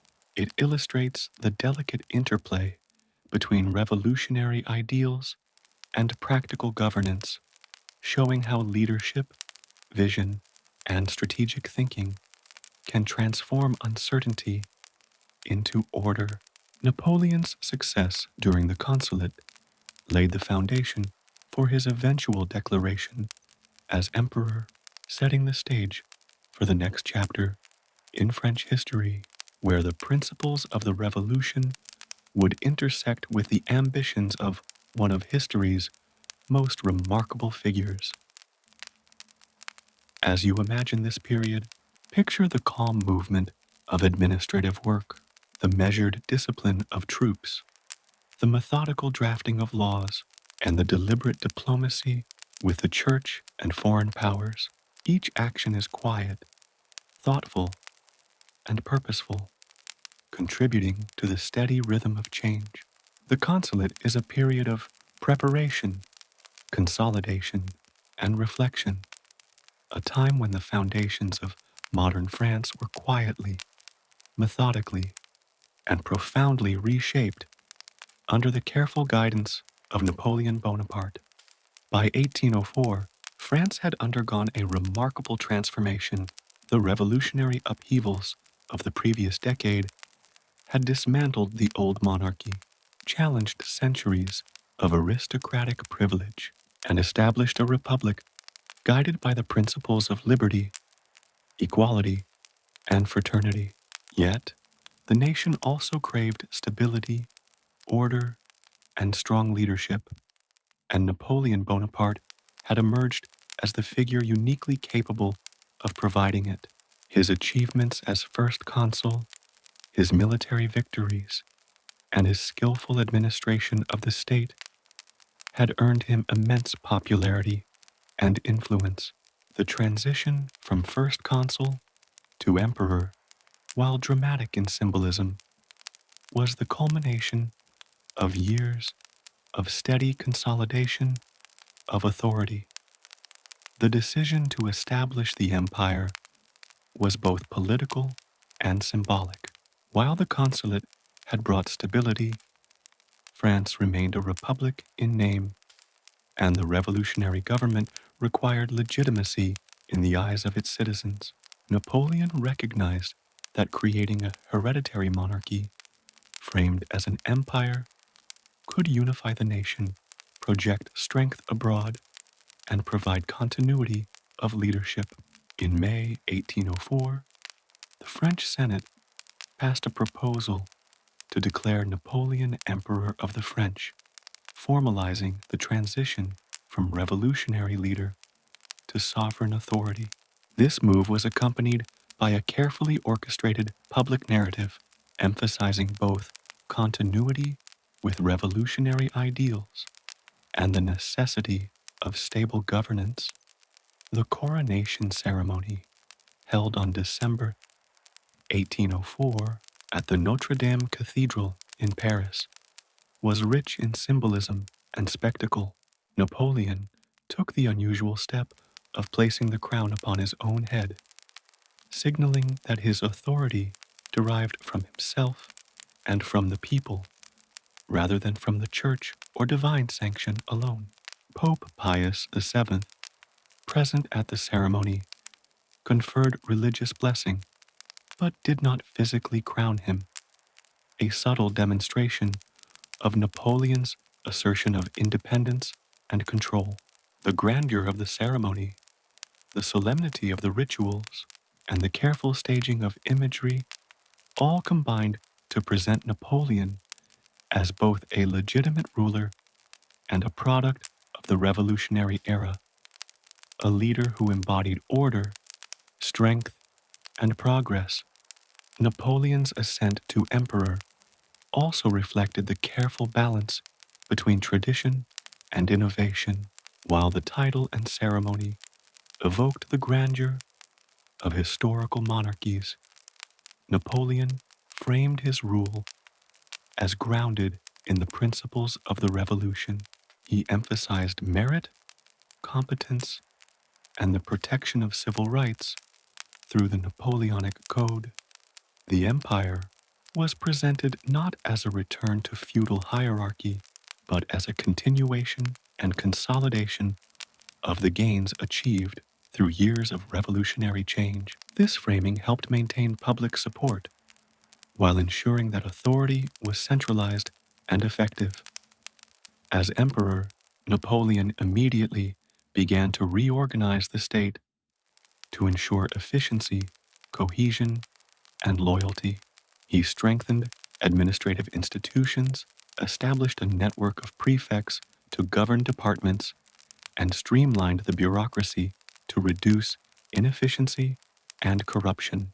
Education, law, taxation, and public works were systematized, reflecting his belief that an orderly, merit-based system was essential for national stability and progress. These reforms were practical, deliberate, and methodical, demonstrating that his authority was not merely symbolic, but operational, grounded in tangible improvements to the functioning of the state. Military organization remained central to Napoleon's vision as emperor. By consolidating power, he could command the French army with greater authority and coordination, preparing for campaigns that would extend France's influence across Europe. His military reforms emphasized discipline, meritocratic promotion, and innovative strategy. Napoleon's approach combined careful planning, precise execution, and the cultivation of loyalty among his troops, creating a highly effective and motivated fighting force.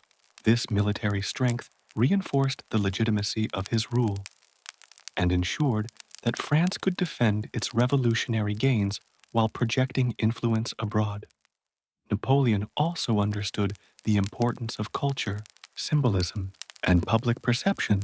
Art, architecture, and ceremony were carefully orchestrated to convey stability, grandeur, and progress. Monuments, public buildings, and statues were designed to inspire pride, celebrate national achievements, and visually communicate the values of the empire.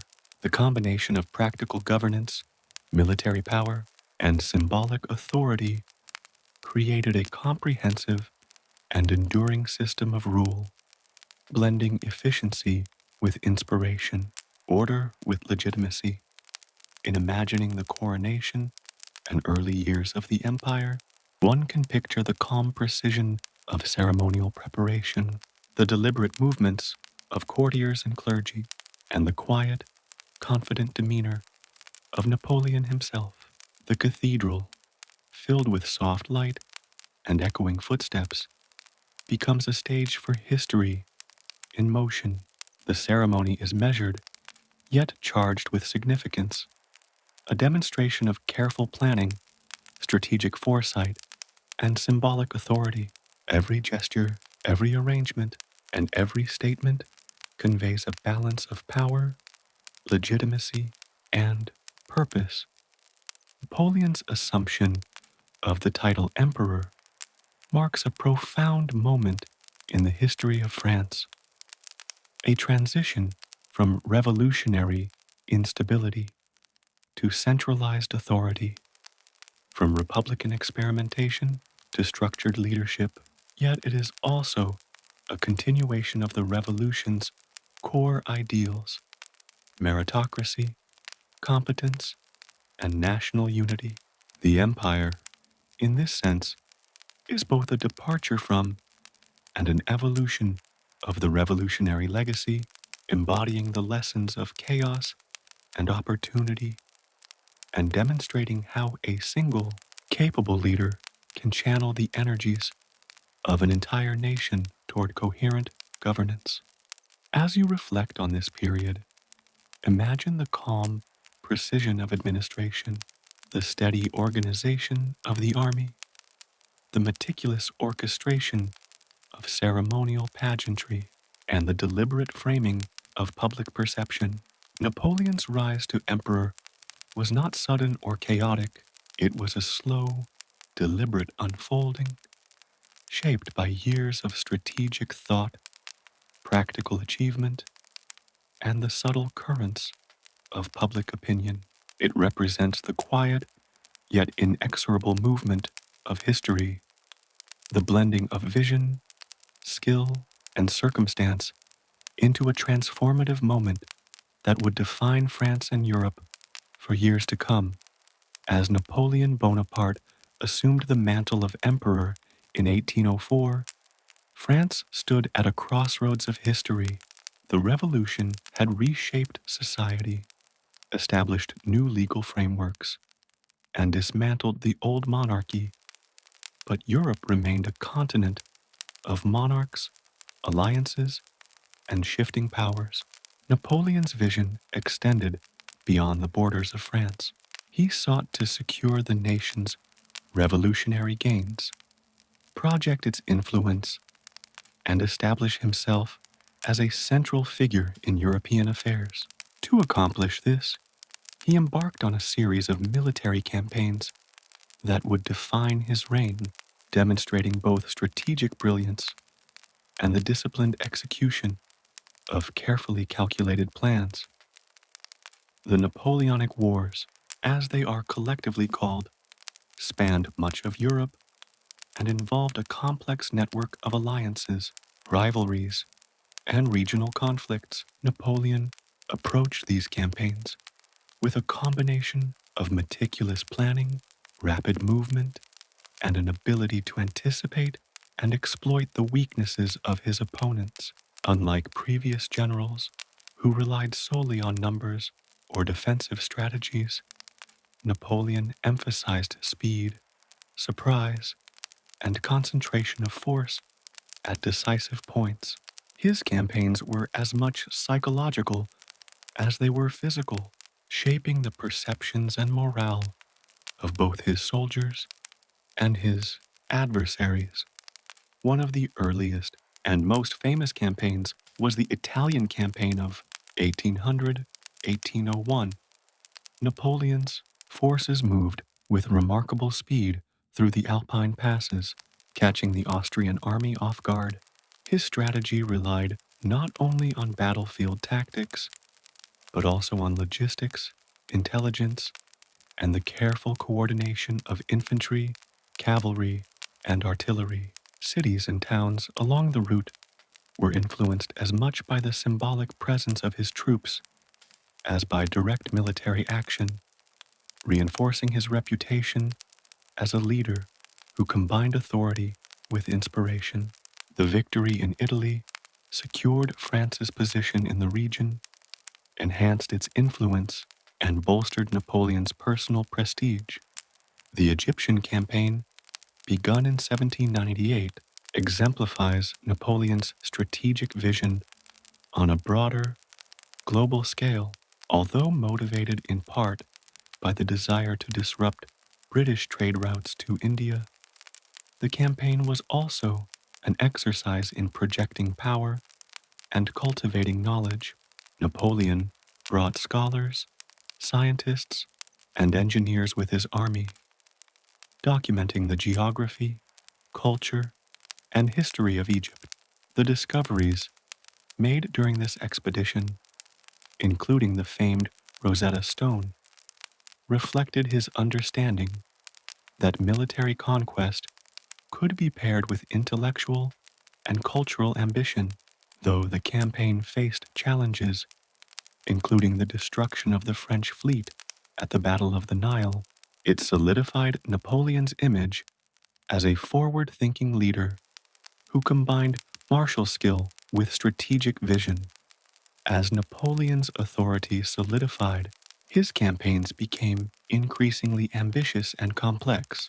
The wars against Austria, Prussia, and Russia required careful coordination of multiple armies across vast distances.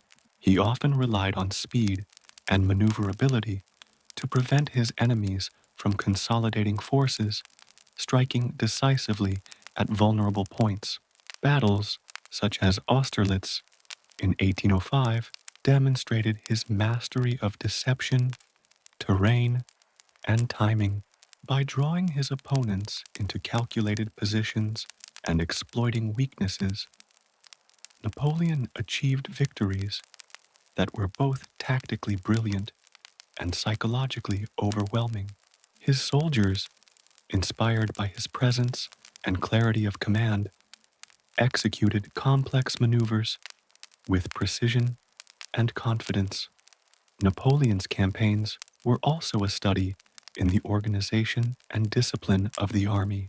He implemented a merit-based system of promotion, ensuring that capable officers could rise based on talent and achievement rather than birth.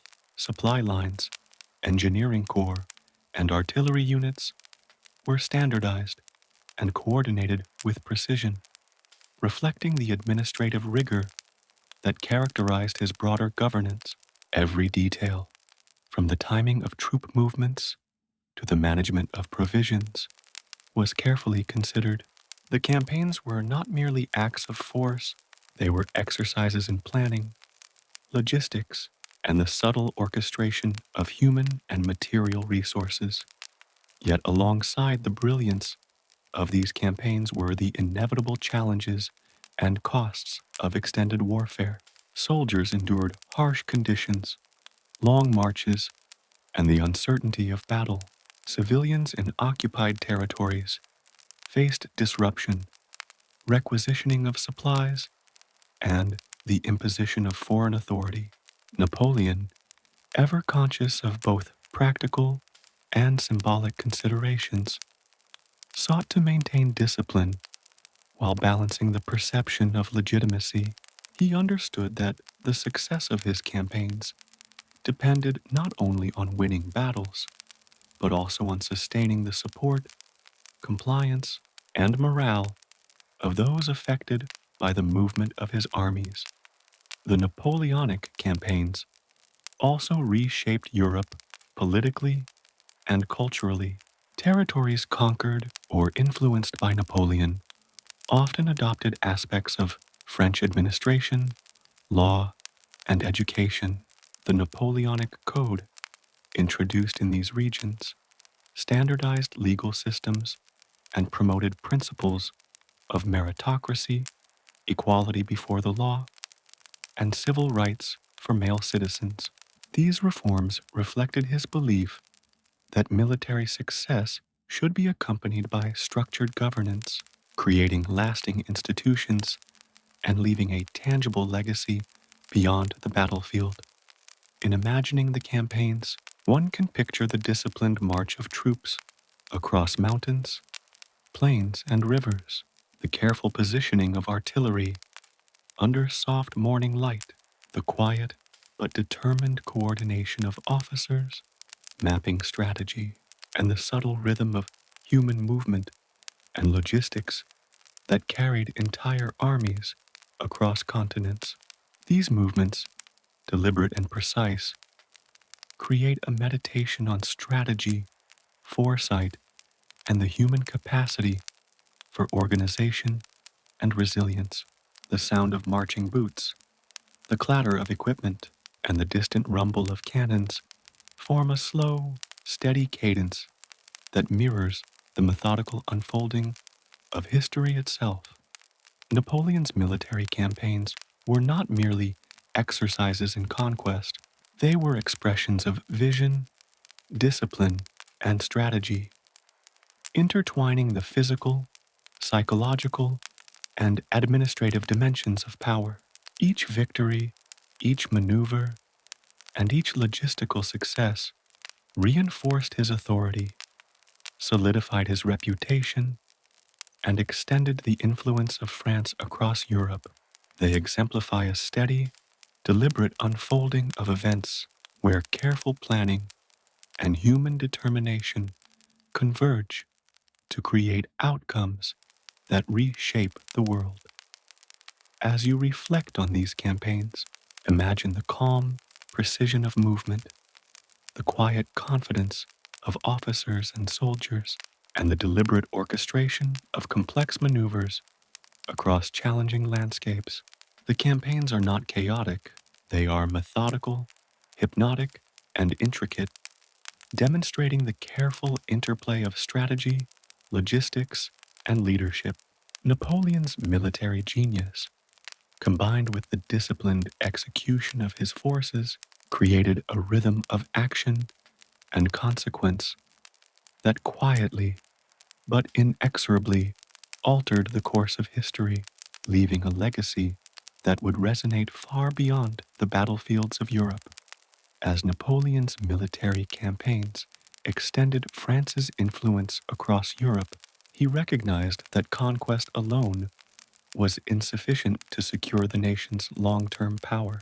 Military victories could win territory and prestige, but lasting influence required economic control, strategic alliances, and the ability to weaken adversaries without continuous bloodshed. It was in this context that Napoleon devised the continental system, a sophisticated strategy of economic warfare aimed at undermining Britain, his persistent rival, across the Channel. The continental system, formally initiated in 1806, was designed to restrict British trade with the rest of Europe. By imposing a widespread blockade, Napoleon sought to isolate Britain economically, cutting off its access to continental markets, raw materials, and essential goods. The policy relied on cooperation, or at least compliance, from the nations under French influence or control, including allies, satellite states, and conquered territories. Ports were monitored, trade routes patrolled, and neutral vessels scrutinized to enforce the blockade as strictly as possible. Napoleon's reasoning was methodical. He understood that Britain's strength lay not only in its military prowess, but also in its commercial networks, maritime dominance, and capacity for sustaining prolonged conflict. By restricting British trade, he aimed to erode its economic base, reduce its ability to fund military campaigns, and compel it to negotiate with France on favorable terms.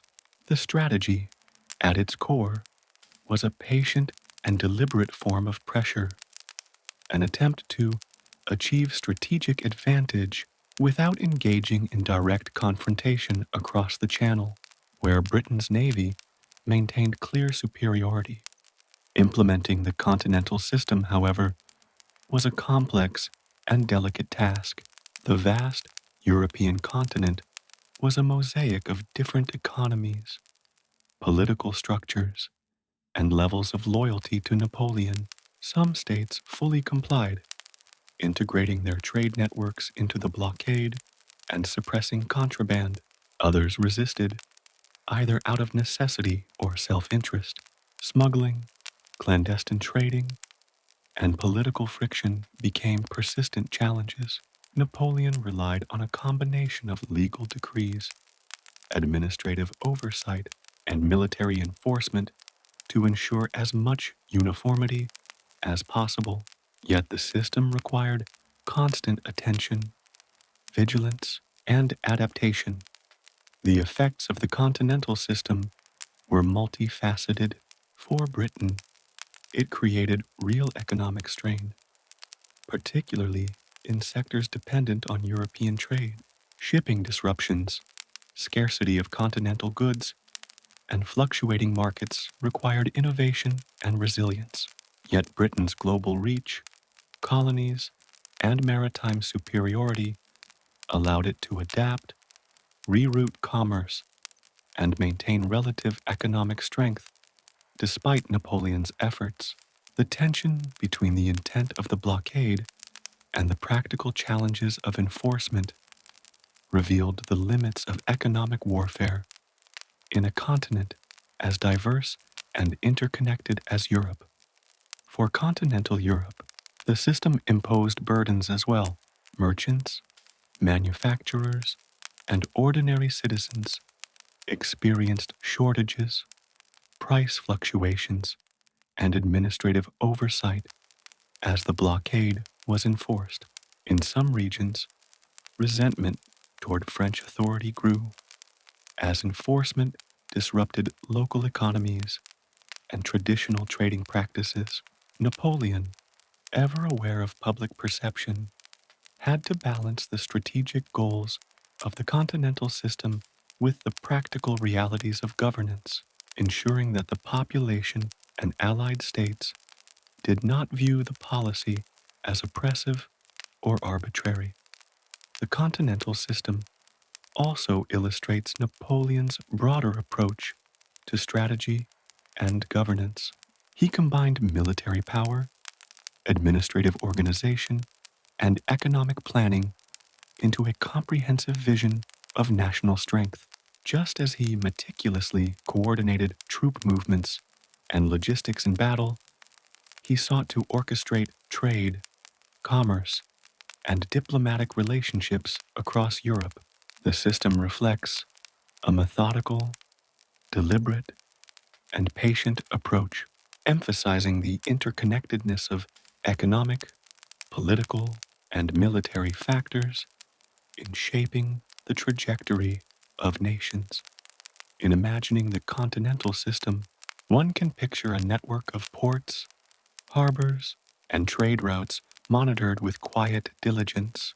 Officers inspect cargo, customs officials document goods, and merchants navigate the rules of compliance, all under the careful attention of administrators who relay information to central authorities.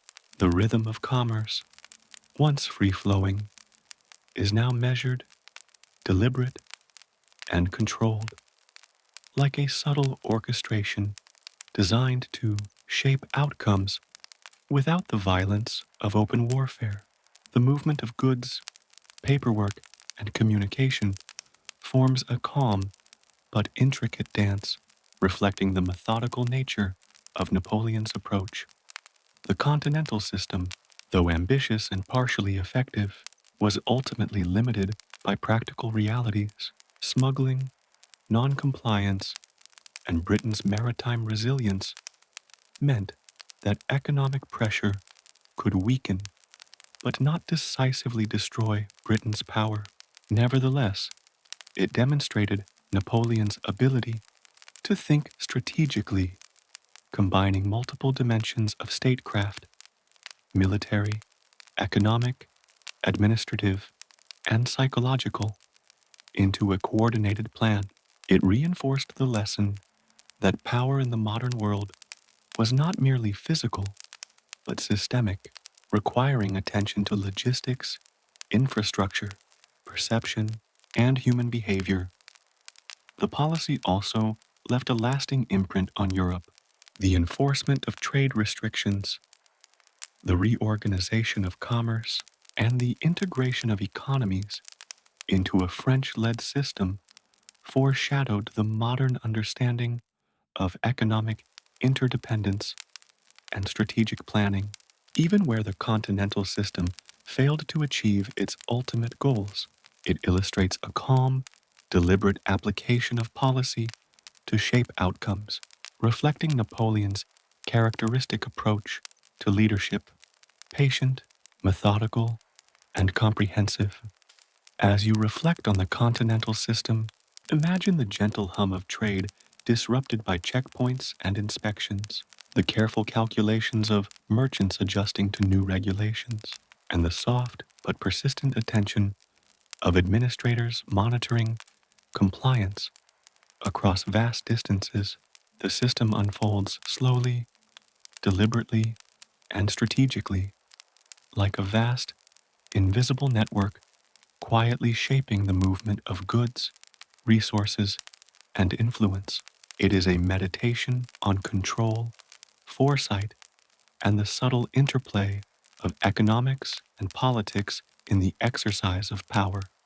Napoleon's continental system demonstrates that warfare extends beyond the battlefield.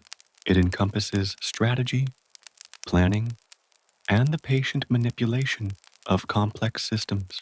It exemplifies a quiet yet relentless application of vision and control, where the careful orchestration of resources, trade, and diplomacy becomes as critical as the maneuvering of armies.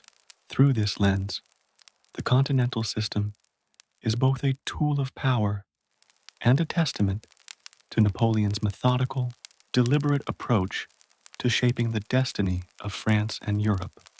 By 1808, Napoleon's influence had expanded across much of continental Europe. The continental system was in place, and France's military might was renowned. Yet, even the most disciplined armies and carefully orchestrated policies could not anticipate the complex dynamics of resistance, local identity, and the resilience of people defending their homeland. This became clear with the Peninsular War in Spain, a conflict that, while overshadowed by Napoleon's more famous battles, would prove significant both strategically and psychologically. The origins of the Peninsular War lie in Napoleon's desire to enforce the continental system and consolidate control over the Iberian Peninsula.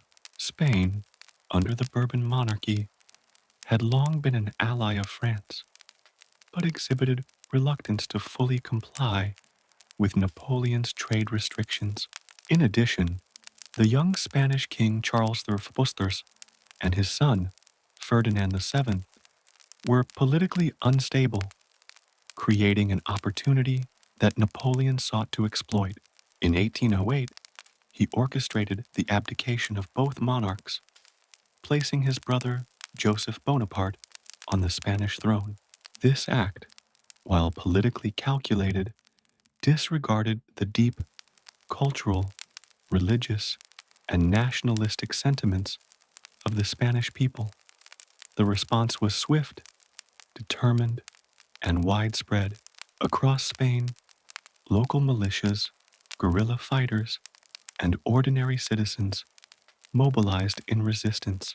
Unlike conventional European armies, the Spanish resistance relied heavily on irregular tactics, ambushes, and knowledge of the local terrain. Villages, mountains, and forests became arenas for small but effective actions that disrupted French supply lines, communication, and troop movements. These efforts, while often slow and measured, demonstrated the power of local knowledge and collective determination in confronting even the most disciplined forces. Napoleon's forces initially had advantages in training, organization, and technology, but the Spanish resistance exploited the vulnerabilities inherent in any occupying force. The French army faced constant harassment, with small groups of insurgents striking swiftly before disappearing into the landscape. Communication was challenging, supply lines were stretched thin, and the psychological toll of constant, unpredictable threat weighed heavily on soldiers accustomed to traditional, organized battles. The Peninsular War thus became not only a military campaign, but also a lesson in the limits of conventional power when faced with determined local resistance. Religious and cultural factors further intensified the conflict. Spain's population was deeply tied to Catholic traditions, local customs, and regional identities. The installation of Joseph Bonaparte as king was viewed not merely as political overreach, but as an affront to deeply held values. Monasteries, churches, and community institutions became centers of resistance, and priests often played active roles in mobilizing and inspiring local fighters. The conflict, therefore, was not only strategic but symbolic, embodying the tension between centralized authority and local autonomy, between foreign imposition and national identity. The guerrilla tactics employed by the Spanish resistance introduced a new, slow-moving rhythm to warfare. Unlike conventional battles, with clearly defined fronts and predictable movements, these engagements were fragmented, intermittent, and highly adaptive. French troops faced ambushes, sudden raids, and the constant threat of disruption along their lines of communication. This created a psychological pressure that was as significant as any physical confrontation. The rhythm of daily occupation became a meditation on vigilance, caution, and adaptation, an ongoing engagement that required persistence, attention to detail, and the ability to anticipate subtle shifts in the environment.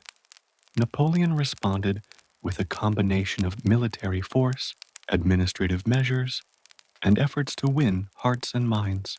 He deployed seasoned generals, reorganized supply lines, and implemented policies designed to stabilize governance in occupied areas. Yet, despite careful planning, the resistance proved resilient. Villages could not be permanently subdued. Local knowledge repeatedly gave insurgents advantages, and the broader population often provided shelter, intelligence, and logistical support to fighters. Over time, the Peninsular War became a prolonged attritional conflict, demonstrating that occupation is not merely a matter of force, but also of psychology, culture, and human endurance. The Peninsular War also had strategic consequences that extended beyond Spain. The conflict tied down significant French forces, draining resources and diverting attention from other theaters of operation in Europe. It revealed the vulnerabilities inherent in overextended empires and demonstrated that local resistance, even when fragmented and informal, could disrupt grand strategies.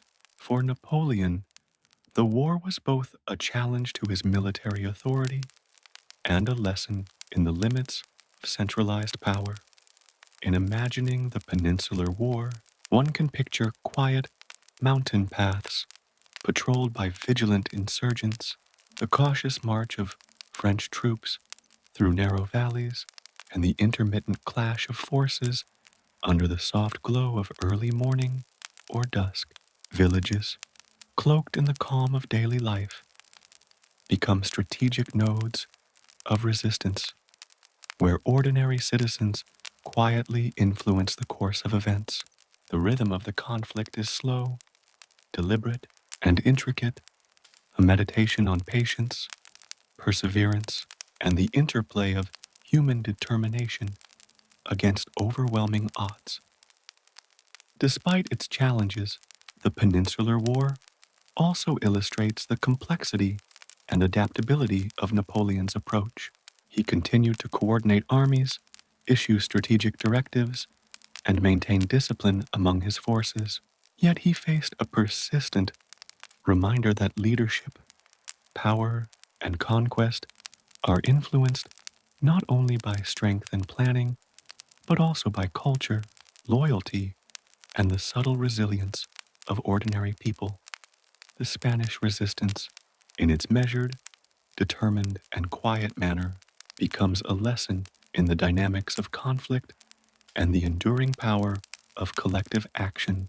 It demonstrates that even the most organized, capable, and powerful forces must contend with the unpredictable variables of human determination, local knowledge, and cultural identity. The Peninsular War, while exhausting and challenging for Napoleon, is also a testament to the resilience of ordinary people defending their homeland and their values against seemingly insurmountable odds. As you reflect on this period, imagine the soft rustle of movement in the mountains, the cautious coordination of small forces, the measured march of soldiers navigating uncertain terrain, and the quiet yet persistent determination of communities resisting occupation. The Peninsular War unfolds like a slow, deliberate narrative, a rhythm of strategy, adaptation, and resilience, reminding us that history is shaped as much by patient persistence and local knowledge as by grand battles and sweeping victories. By 1812, Napoleon Bonaparte had reached the zenith of his power. France and its allies spanned much of Europe, and his reputation as a brilliant strategist seemed unassailable. Yet even the most disciplined and capable leaders encounter moments that test not only their skill, but also the limits of human endurance and the unpredictability of nature. The Russian campaign stands as one of the most profound examples of this principle, a slow, measured unfolding of ambition, challenge, and consequence. The campaign began with Napoleon assembling what became known as the Grande Armée, an enormous force numbering over 600,000 soldiers drawn from across Europe. It was meticulously organized, equipped, and provisioned, reflecting the careful planning that had characterized Napoleon's earlier campaigns. Troops marched in disciplined columns, artillery moved with precision, and logistics were coordinated to sustain operations across vast distances. Yet, despite these preparations, the sheer scale of the Russian landscape and the unpredictability of its climate would introduce variables that no calculation could fully anticipate. Napoleon's strategic objective was to compel Russia to comply with the continental system, thereby weakening Britain economically and consolidating French influence. The invasion began in June 1812, with the Grande Armée crossing into Russian territory with confidence and determination. Cities and towns along the route were initially subdued with relative speed, and engagements with Russian forces demonstrated Napoleon's continued mastery of battlefield tactics. Yet, even as victories were achieved, the scale and depth of the Russian terrain became apparent, slowing movements and stretching supply lines. One of the defining features of the Russian campaign was the deliberate Russian strategy of retreat and scorched earth.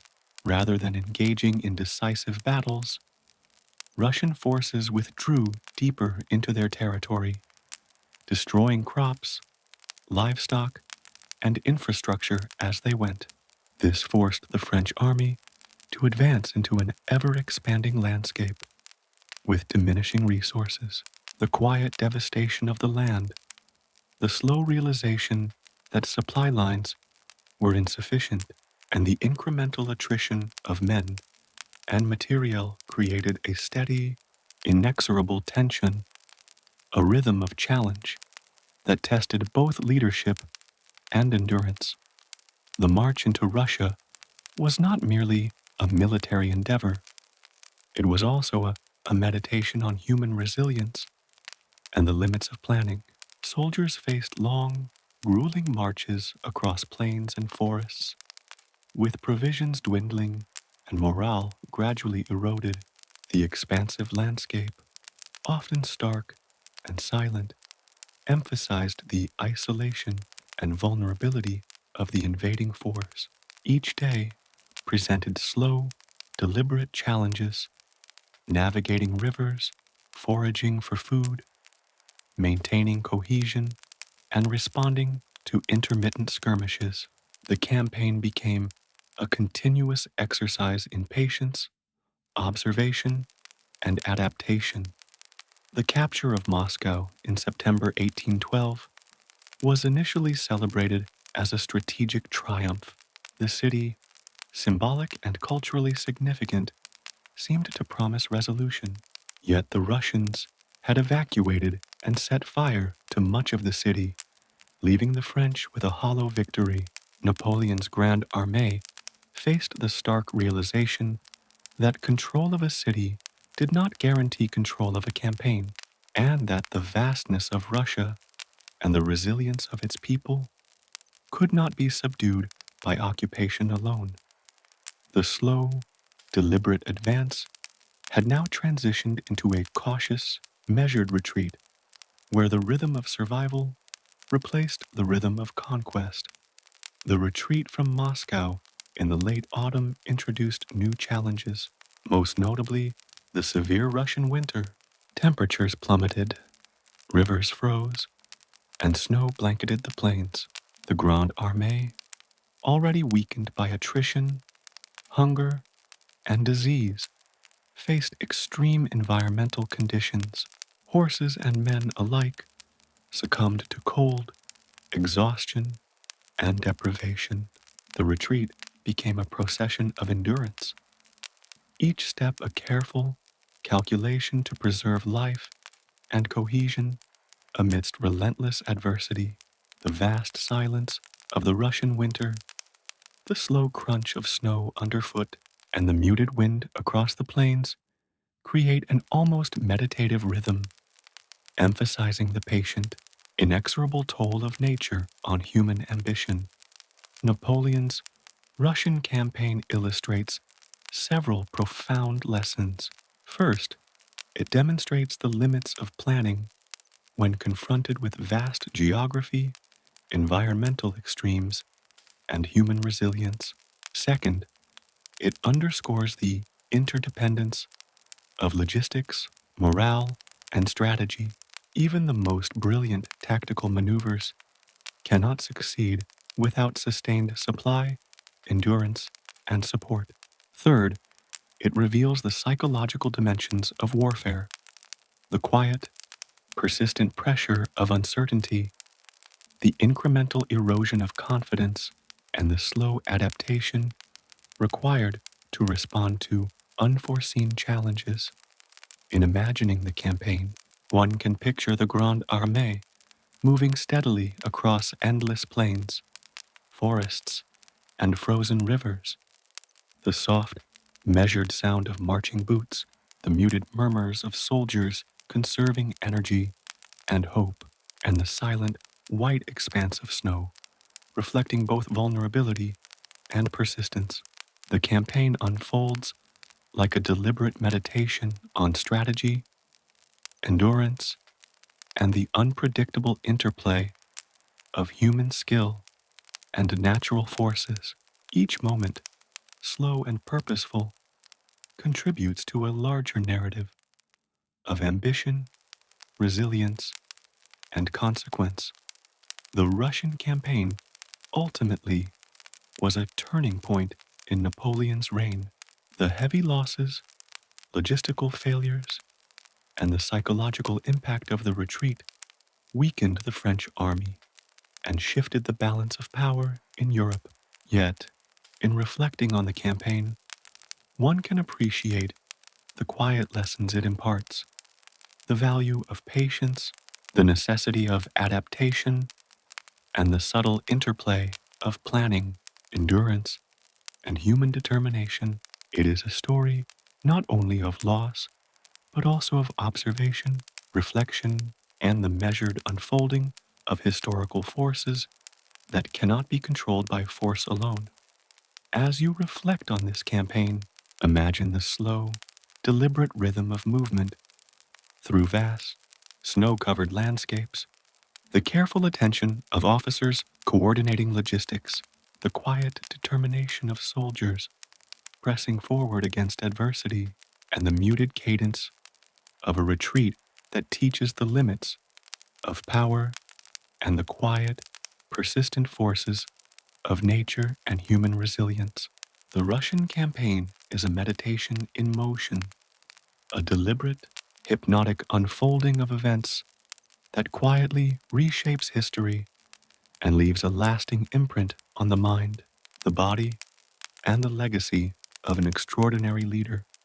By 1813, the consequences of the Russian campaign had begun to ripple across Europe. Napoleon Bonaparte, once seemingly invincible, now faced the cumulative pressures of military setbacks, overextended territories, and the growing determination of his adversaries. The slow, steady rhythm of conquest that had defined his rise had shifted. The deliberate march of a strategy now intersected with the quiet, persistent forces of resistance, attrition, and human limitation. The Fall of Napoleon is a meditation on the fragile balance between power and circumstance, a slow unfolding of events shaped by both action and reaction. After the disastrous retreat from Russia, much of Napoleon's once mighty army had been decimated. The loss of men, horses, and material weakened France's ability to defend its borders and project influence. Neighboring nations, previously cautious or neutral, seized the opportunity to unite against a common threat. Austria, Prussia, Russia, and Britain formed coalitions, coordinating their efforts to challenge Napoleon's authority. The stage was set for what would become the War of the Sixth Coalition, a prolonged, methodical series of campaigns aimed at dismantling the French Empire. Napoleon's strategy during this period reflected both resilience and ingenuity. He quickly raised new armies, reorganized command structures, and relied on the remaining veterans of previous campaigns to instill discipline and cohesion among inexperienced recruits. Supply lines, fortifications, and administrative oversight were strengthened, reflecting the methodical precision that had characterized his earlier successes. Yet, even as he rebuilt, the scale of the challenge was immense. The coalition's forces were vast, coordinated, and determined, creating a slow but inevitable pressure that Napoleon could not fully counter. The campaigns of 1813 and 1814, often referred to as the German and French campaigns, were marked by a rhythm of engagement, withdrawal, and strategic adaptation. Battles such as Leipzig, known as the Battle of Nations, demonstrated both Napoleon's enduring tactical brilliance and the limitations imposed by numerical disadvantage. The French forces fought with discipline and courage, executing complex maneuvers and leveraging terrain to their advantage. Yet the coalition's coordination, manpower, and persistence slowly eroded the advantages Napoleon had cultivated over years of careful planning. The Fall of Napoleon is also a story of geography and logistics. France's extended borders, previously a source of strategic depth, now became a vulnerability. Communication and supply lines were stretched thin, leaving armies exposed to both attrition and tactical surprise. The careful orchestration of campaigns, which had once been a hallmark of Napoleon's genius, was now challenged by the combined weight of external pressure, resource limitations, and the unpredictable elements of warfare.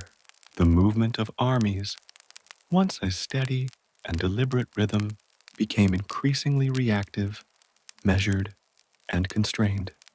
In early 1814, coalition forces entered French territory, advancing steadily toward Paris.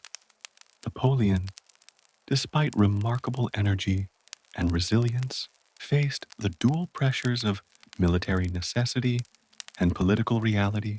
His attempts to rally defenses and counterattack were characterized by courage and strategic insight, yet the relentless advance of opposing forces created an inexorable momentum. Cities, towns, and countryside, previously secured under French authority, were now sites of engagement, negotiation, and occupation, each movement contributing to the gradual, measured decline of imperial control. The political dimension of Napoleon's fall was as significant as the military. Within France, fatigue, economic strain, and the desire for stability eroded support among both citizens and officials. The intricate balance between revolutionary ideals and imperial authority, carefully maintained for years, became increasingly fragile. The slow accumulation of defeats, hardships, and uncertainty created an environment in which negotiation, abdication, and transition became not only possible, but inevitable. On April 6, 1814, Napoleon formally abdicated the throne, signaling the end of his first reign. The decision was both deliberate and strategic, allowing for the preservation of personal safety and some measure of dignity amidst the collapse of authority. He was exiled to the island of Elba, a small territory in the Mediterranean, where he could retain the title of emperor in name, yet was removed from the center of European power. The exile represents a quiet, reflective stage in the arc of ambition, a period of observation, introspection, and the subtle reordering of priorities, set against the backdrop of a continent slowly reasserting equilibrium. The fall of Napoleon is not merely a story of military defeat. It is a meditation on the limits of human power, the interplay of circumstance and ambition, and the persistent influence of collective action. The slow, deliberate movements of coalition armies, the careful orchestration of political transitions, and the measured response of occupied populations illustrate that authority, no matter how formidable, is always subject to the rhythms of history, the pressures of logistics, and the resilience of societies. In imagining this period, one can picture the quiet, methodical movement of coalition troops through French landscapes, the disciplined coordination of reinforcements, supplies, and strategic planning, and the introspective presence of Napoleon, contemplating his achievements, losses, and the complex web of forces that led to his decline.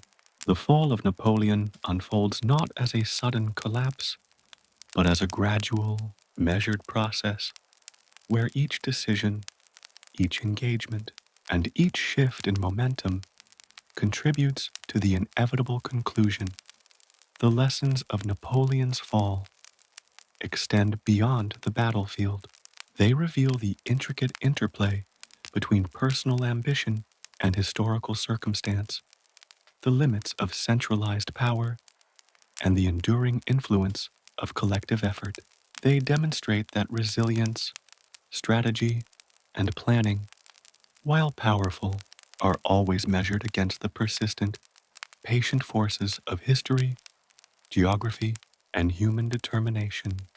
As you reflect on the fall of Napoleon, imagine the calm, deliberate rhythm of retreat, negotiation, and adjustment. Picture the careful orchestration of military and political actions, the steady observation of allies and adversaries, and the reflective, almost meditative presence of a leader who has shaped history yet must now adapt to the quiet unfolding of circumstance. The fall of Napoleon is a slow, hypnotic story of transition, endurance, and the measured, inexorable passage of time. The year 1815 marked a brief but intense resurgence of Napoleon Bonaparte's influence, known as the Hundred Days. Following his exile on the island of Elba, Napoleon remained alert to the subtle currents of European politics, the sentiments of the French people, and the vulnerabilities of the restored Bourbon monarchy. Though removed from direct power, he observed, reflected, and planned, understanding that history often unfolds in cycles and that opportunity can reappear in the quietest of moments. In the March 1815, Napoleon escaped Elba and returned to France with a small contingent of loyal supporters. The journey across the Mediterranean and the subsequent march through the French countryside were measured, deliberate movements, conducted with careful attention to both perception and morale.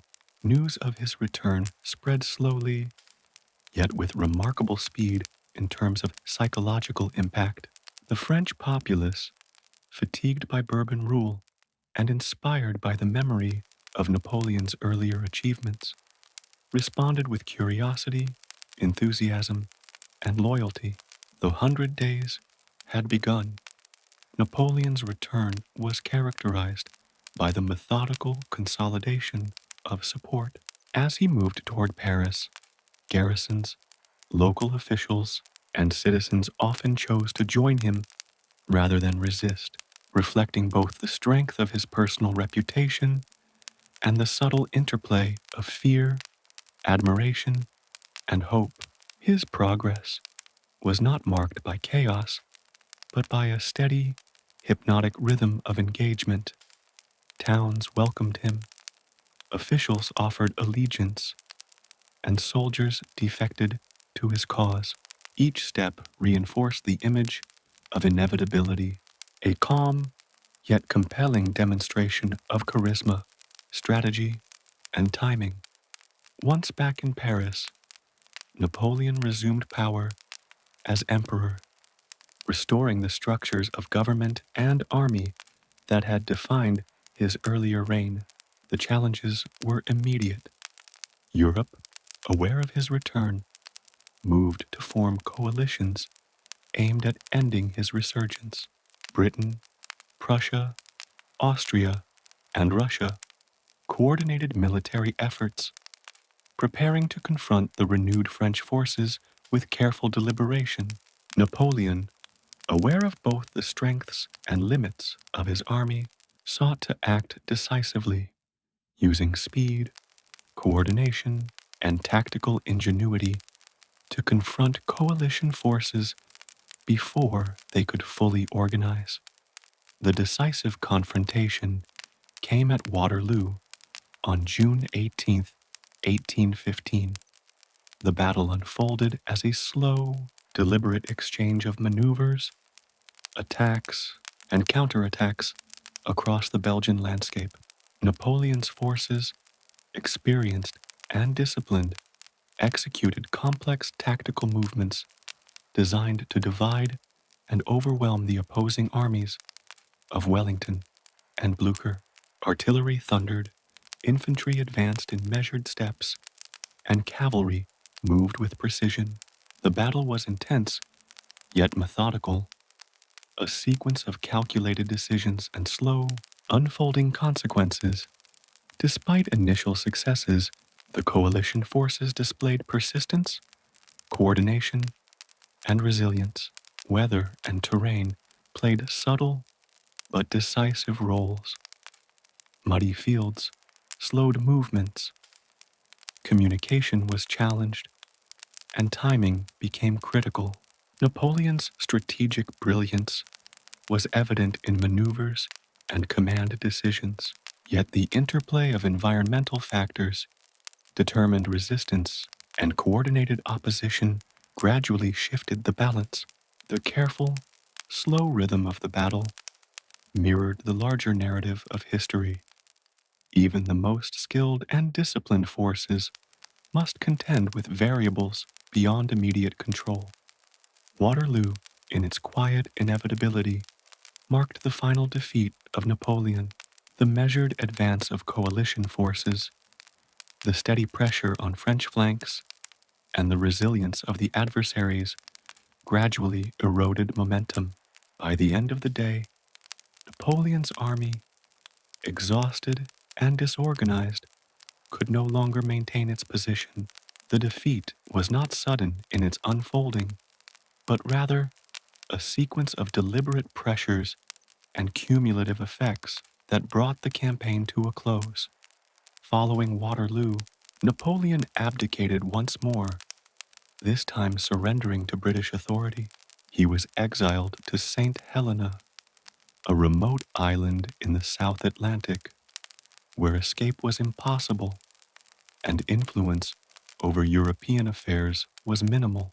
The quiet isolation of St. Helena provided an environment for reflection, observation, and meditation, a stark contrast to the grand, bustling courts and battlefields that had defined his life. The 100 Days, though brief, encapsulated both the resilience of ambition and the inevitability of historical limits. The story of the 100 Days in Waterloo is not merely one of a defeat. It is a meditation on timing, perception, and the delicate balance between human ambition and circumstance. Napoleon's ability to inspire, organize, and act decisively was remarkable. Yet history, alliances, and environmental forces shaped the ultimate outcome. The campaign exemplifies the slow, measured rhythm of consequence, where each decision, maneuver, and reaction contributes to the unfolding of events in ways both subtle and profound. In imagining this period, picture the quiet anticipation of troops awaiting orders, the slow movement of formations across fields softened by rain, the deliberate positioning of artillery, and the muted tension in the air as commanders calculated each maneuver, each step, each action, and each response unfolds with precision, creating a hypnotic rhythm that mirrors the unfolding of history itself. The story of Waterloo is thus both intense and measured, dramatic and calm, a meditation on strategy, resilience, and the subtle unfolding of time. The 100 Days in Waterloo illustrate the limits of even the most extraordinary leadership. They demonstrate that influence, power, and charisma, while formidable, are always shaped by circumstance, resistance, and the quiet persistence of opposing forces. Yet, they also reveal the enduring impact of strategy, courage, and the human capacity to respond to opportunity, adversity, and change. The final chapter of Napoleon's active reign is a slow, reflective narrative, a measured unfolding that quietly reshapes the course of history and leaves lessons in patience, endurance, and the rhythm of human endeavor. After his final defeat at Waterloo in 1815, Napoleon Bonaparte was exiled to St. Helena, a remote and isolated island in the South Atlantic. Unlike the Mediterranean climate of Elba, St. Helena was rugged, windswept, and distant, almost entirely removed from the theaters of European politics and military campaigns that had defined his life. The island's remoteness and harsh environment made escape impossible and ensured that Napoleon could exert no further influence over France or the broader European landscape. It was here, in quiet isolation, that he would spend the remaining 6 years of his life, reflecting on ambition, strategy, history, and the unfolding of his remarkable journey. St. Helena was a place of deliberate, slow rhythm, where the movement of the day was shaped by nature rather than human ambition. The island's rocky terrain, steep cliffs, and constant winds created a steady, almost hypnotic cadence. The sound of waves against jagged shores, the cry of seabirds, and the soft rustle of vegetation formed a continuous backdrop, a natural meditation that contrasted sharply With the bustle of Paris, the clangor of battlefields, and the calculated energy of Napoleonic administration, each day unfolded predictably, allowing space for thought, reflection, and the quiet examination of a life shaped by extraordinary events.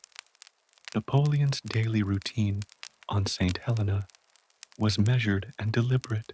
He devoted hours to reading, writing, and dictating memoirs, recounting his campaigns, strategies, and decisions. He reflected on the revolutionary period, the consulate, the empire, and the series of campaigns that had transformed Europe. Each account was deliberate, precise, and carefully constructed, a slow reweaving of history through the lens of experience. The act of recording and reflecting became both a discipline and a meditation, a methodical engagement with memory, consequence, and legacy. Despite isolation, Napoleon maintained a sense of authority over his small household and entourage, which included loyal followers who had accompanied him into exile. Daily interactions, administrative decisions regarding provisions, and the careful maintenance of residence and surroundings provided structure and continuity. The rhythm of life was calm but purposeful, with subtle attention to detail, order, and observation. Even in exile, the essence of disciplined leadership and meticulous planning remained, now applied to the modest scale of daily existence rather than the vast theaters of empire. The natural environment of St. Helena played a significant role in shaping both experience and reflection. The island's winds, cliffs, and rolling terrain created challenges for simple activities such as walking, gardening, or traveling between the residences Napoleon occupied. Yet these same conditions provided clarity, focus, and space for contemplation. Each stroll across the rocky paths became a measured exercise in thought, observation, and connection with the slow, enduring forces of nature. The movement of clouds, the shifting of tides, and the slow dance of sunlight and shadow across the landscape formed a quiet rhythm, a natural counterpoint to the intensity of a life previously defined by rapid decision-making and relentless activity. Health and well-being gradually became a central concern during Napoleon's exile. The combination of isolation, changing climate, and the psychological weight of reflection affected his body and mind. Physicians attended to him with methodical care, administering treatments, recording observations, and monitoring his condition with precision.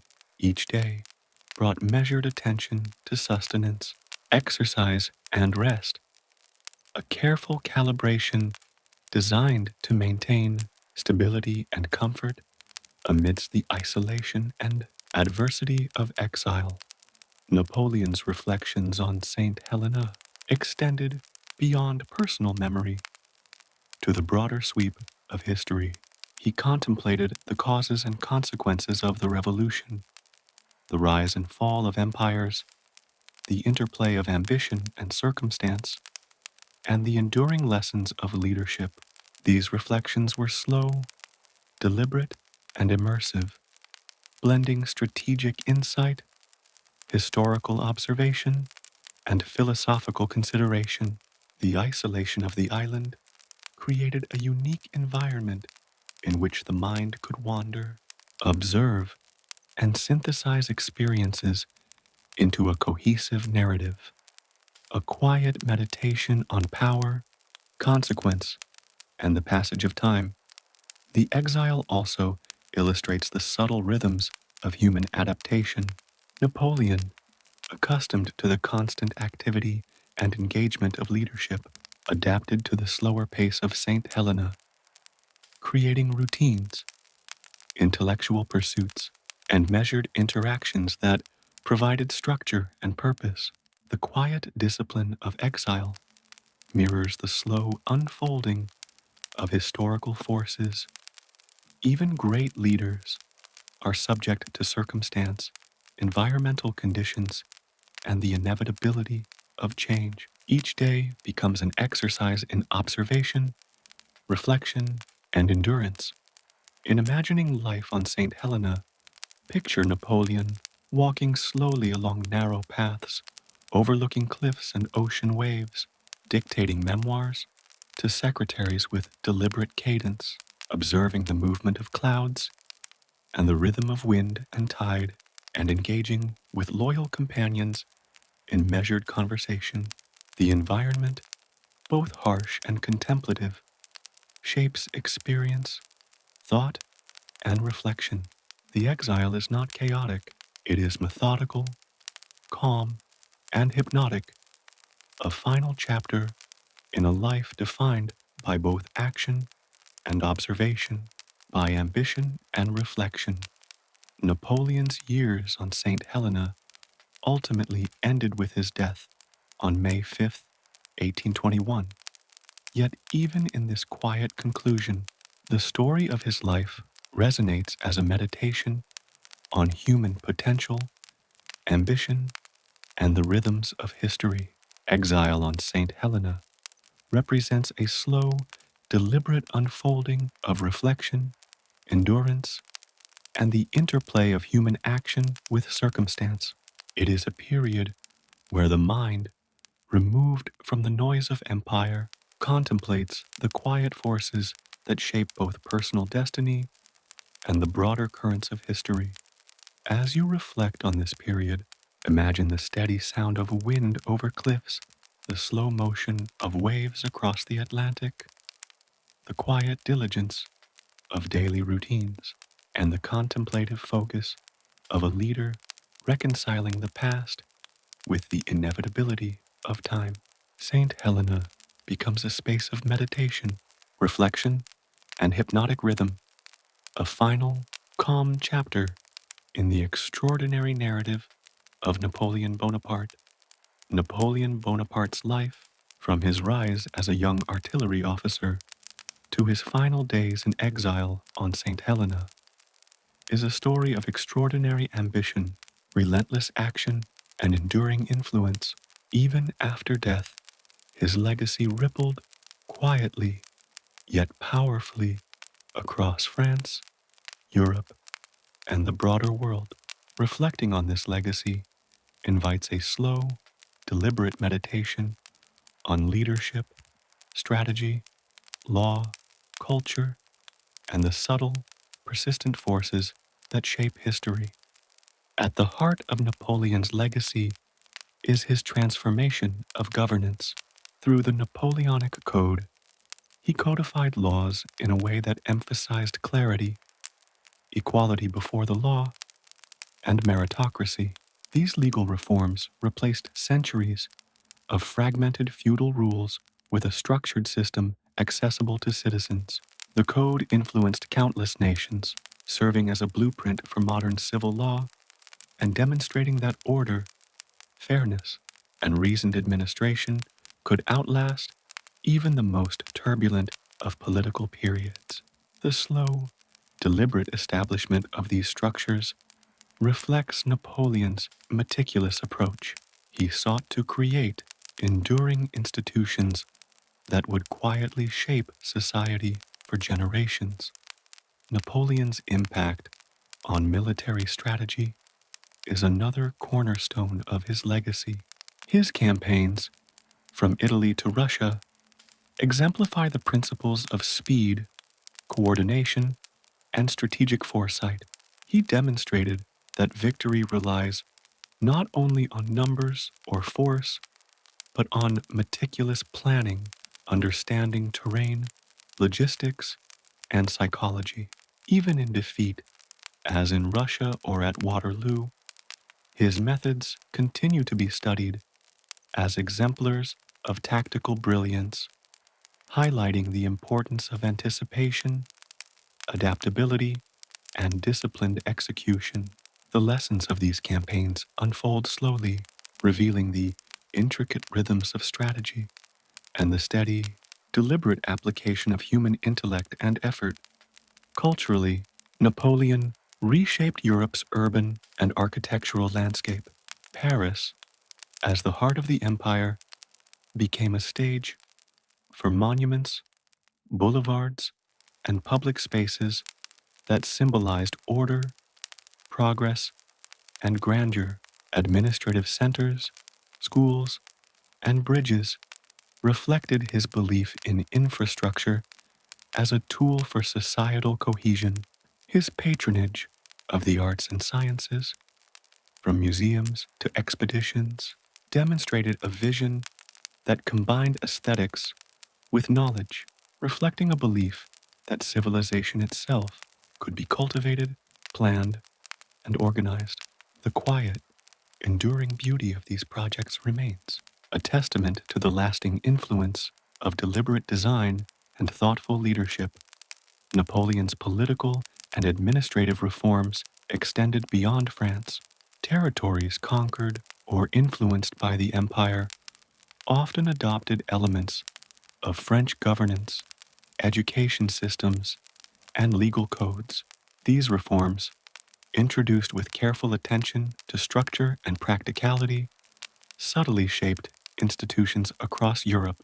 Even after the fall of the empire, the imprint of these changes persisted, quietly influencing the organization of states, governance practices, and the conception of law, authority, and meritocracy.